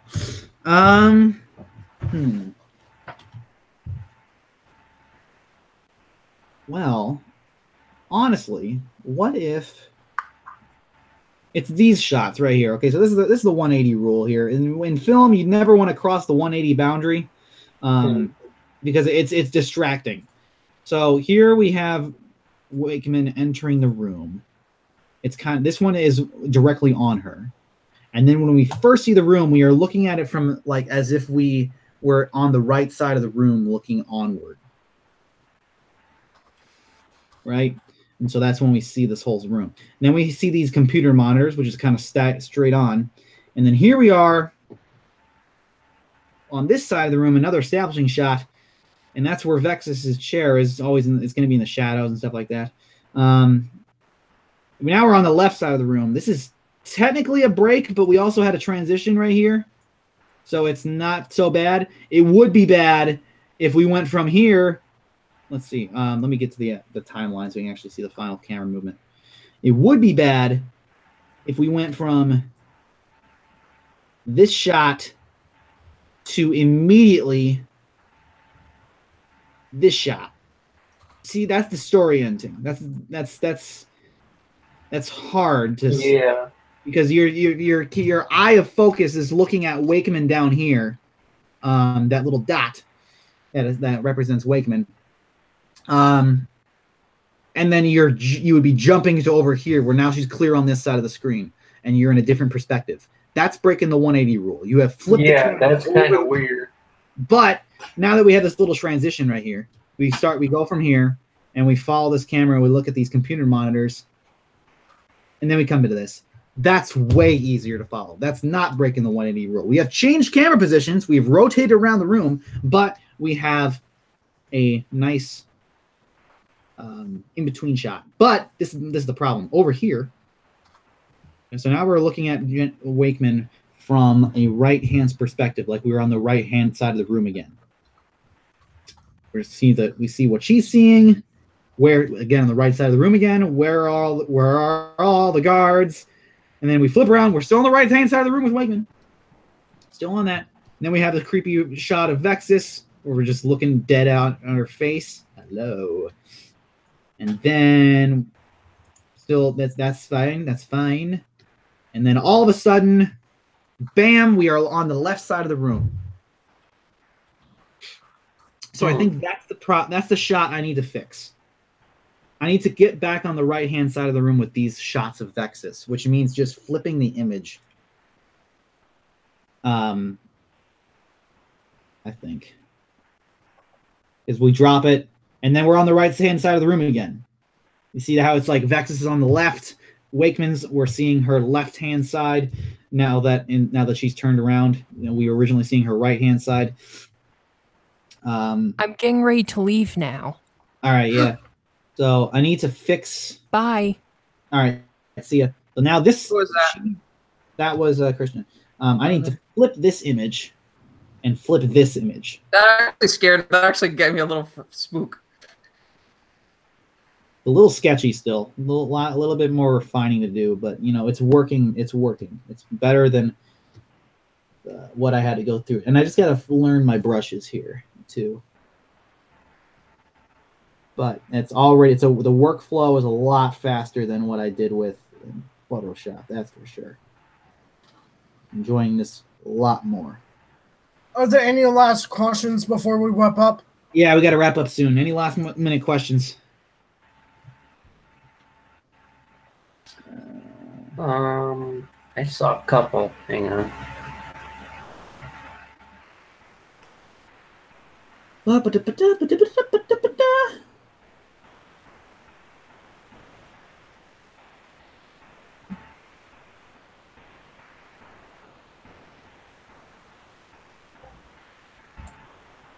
this talking about saving. Okay. Pyroheart, have you thought of fading the scenes? Yeah, the fading. For fading, you want to make sure fading is kind of uncommon in animation, to be honest. Fading is more so a transition you find in live action. Hey guys, I'm still working on finding the virus. When it is used in animation, it's usually to show a progression of time, like a slow fade later on. Or you fade to black. Fade to black is very common, but that's a different type of fade. I'm talking about like when you fade from scene to scene. Fade to black is when you're transitioning in like to the end of a sequence or something. But fading to a different new scene, it's usually to show a progression of time, like to show how things slowly progress. Right here in this moment, we don't need any scene. We don't need any fades. I don't think there's not a moment where we could have a fade with this intro to Vexus. And that being said, there are moments in the series that we're going to be using fades, but yeah, just not here. I don't think it's needed here. Anyway, moving forward. Hog58 asks, I'm looking to apply for an animation course at university next year. Any advice? Sketch. Did I mention sketch? Get a notebook.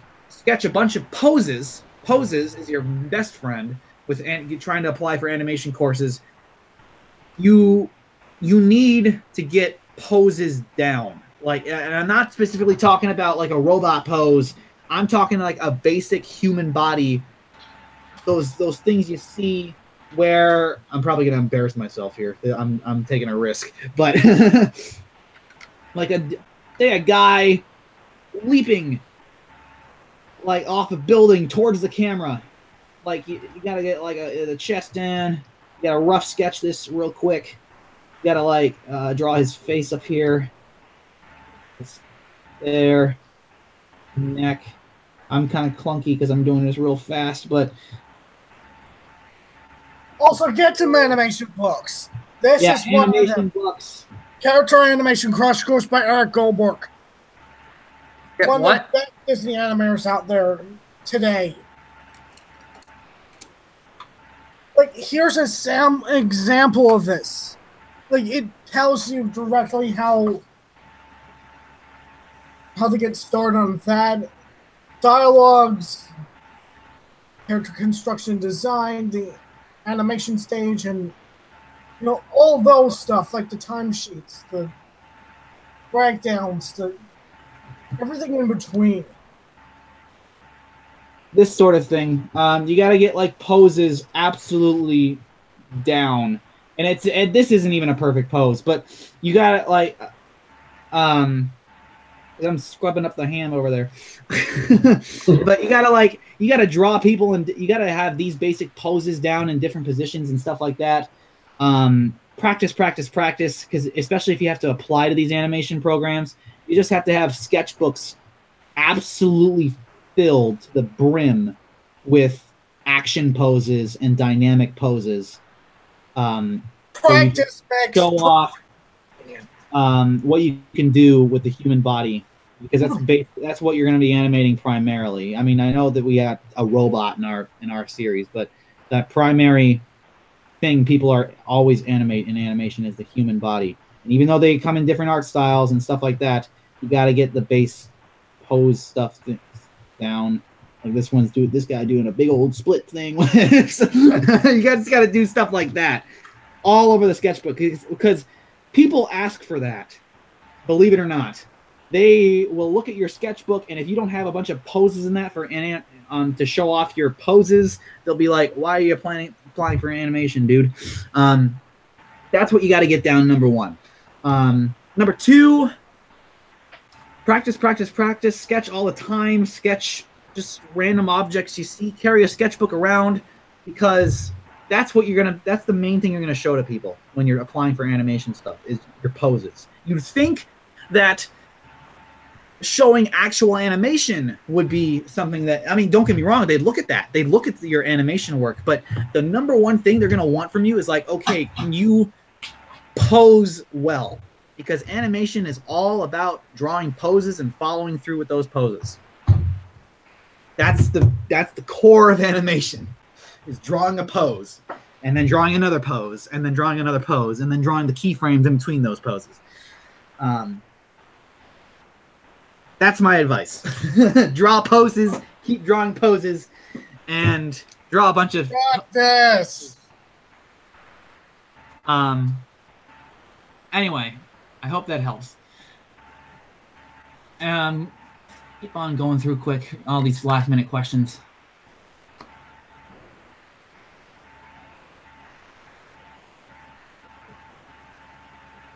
The quick one, Green Gold. What Transformers do you want to see in the new Bumblebee movie? I want to see Soundwave. Soundwave's my favorite one, and Soundwave is already going to make an appearance. So, yay! What do you guys fan of Transformers? What do you want to see in the Bumblebee movie?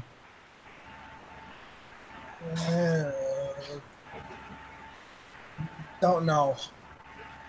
Yeah, I'm not a huge Transformers fan, but I will probably like end up seeing that movie at some point. Yeah. But like, I don't know who I should like expect, or I don't really have a favorite that I absolutely want to see in it. Understandable. Well, I think that's our last question of the stream. So,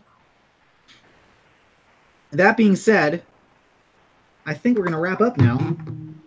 I forgot to post it on Facebook again. No, God damn it. Dum-dum. All right. Little dum-dum. It was, look at it. Okay, I don't know. Can I screen share this without giving away anyone's personal information? Quick. I want to make sure that first, because this is the I want to show off my stupidity. Oh, no.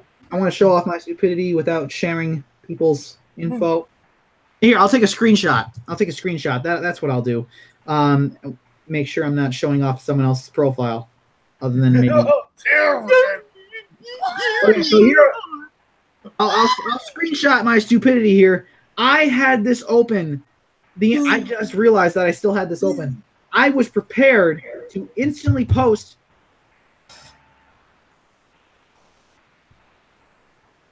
Okay, hold on.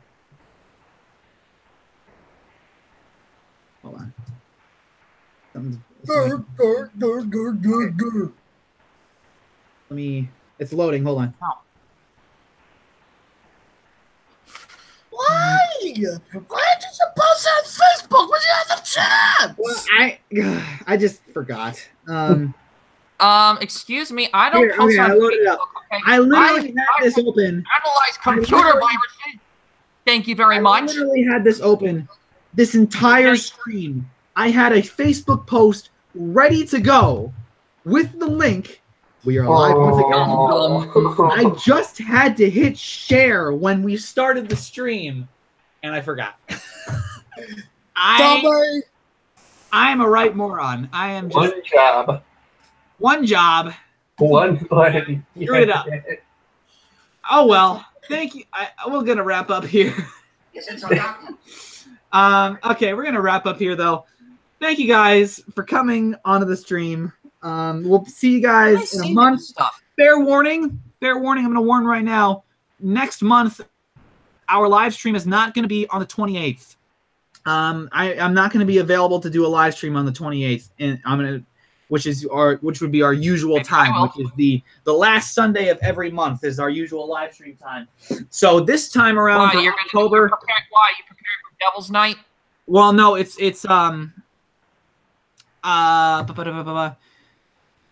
because I have a flight and I'm heading out of Chicago for that weekend, and so I can't do a live stream at that time. But so that means the live stream is going to be either on the 30th or the 31st of October. Oh, that's Mischief Night. I'm deciding if it's going to be Halloween Eve or Halloween itself. because Halloween itself would be really cool because I love Halloween and we'd totally have a Halloween. Either way, we'd have a Halloween themed broadcast. But the difference is that people might be busy on Halloween. They might actually have Halloween plans. So I think we might be doing it on the 30th next time. Who goes? Okay, I know I don't go out trick or treating anymore, but even like. Yeah, I'm thinking the 30th because the 31st, I'm pretty sure people are going to have Halloween plans. So, yeah, so next live stream, next live stream is not going to be on the 28th. It's going to be on the 30th. So, see you guys then. See you guys on the Discord, the public Discord, and on the forums. See you guys. All right, see y'all. See you all tonight at 10 on Rabbit. Go to the Teenage Road Rebooted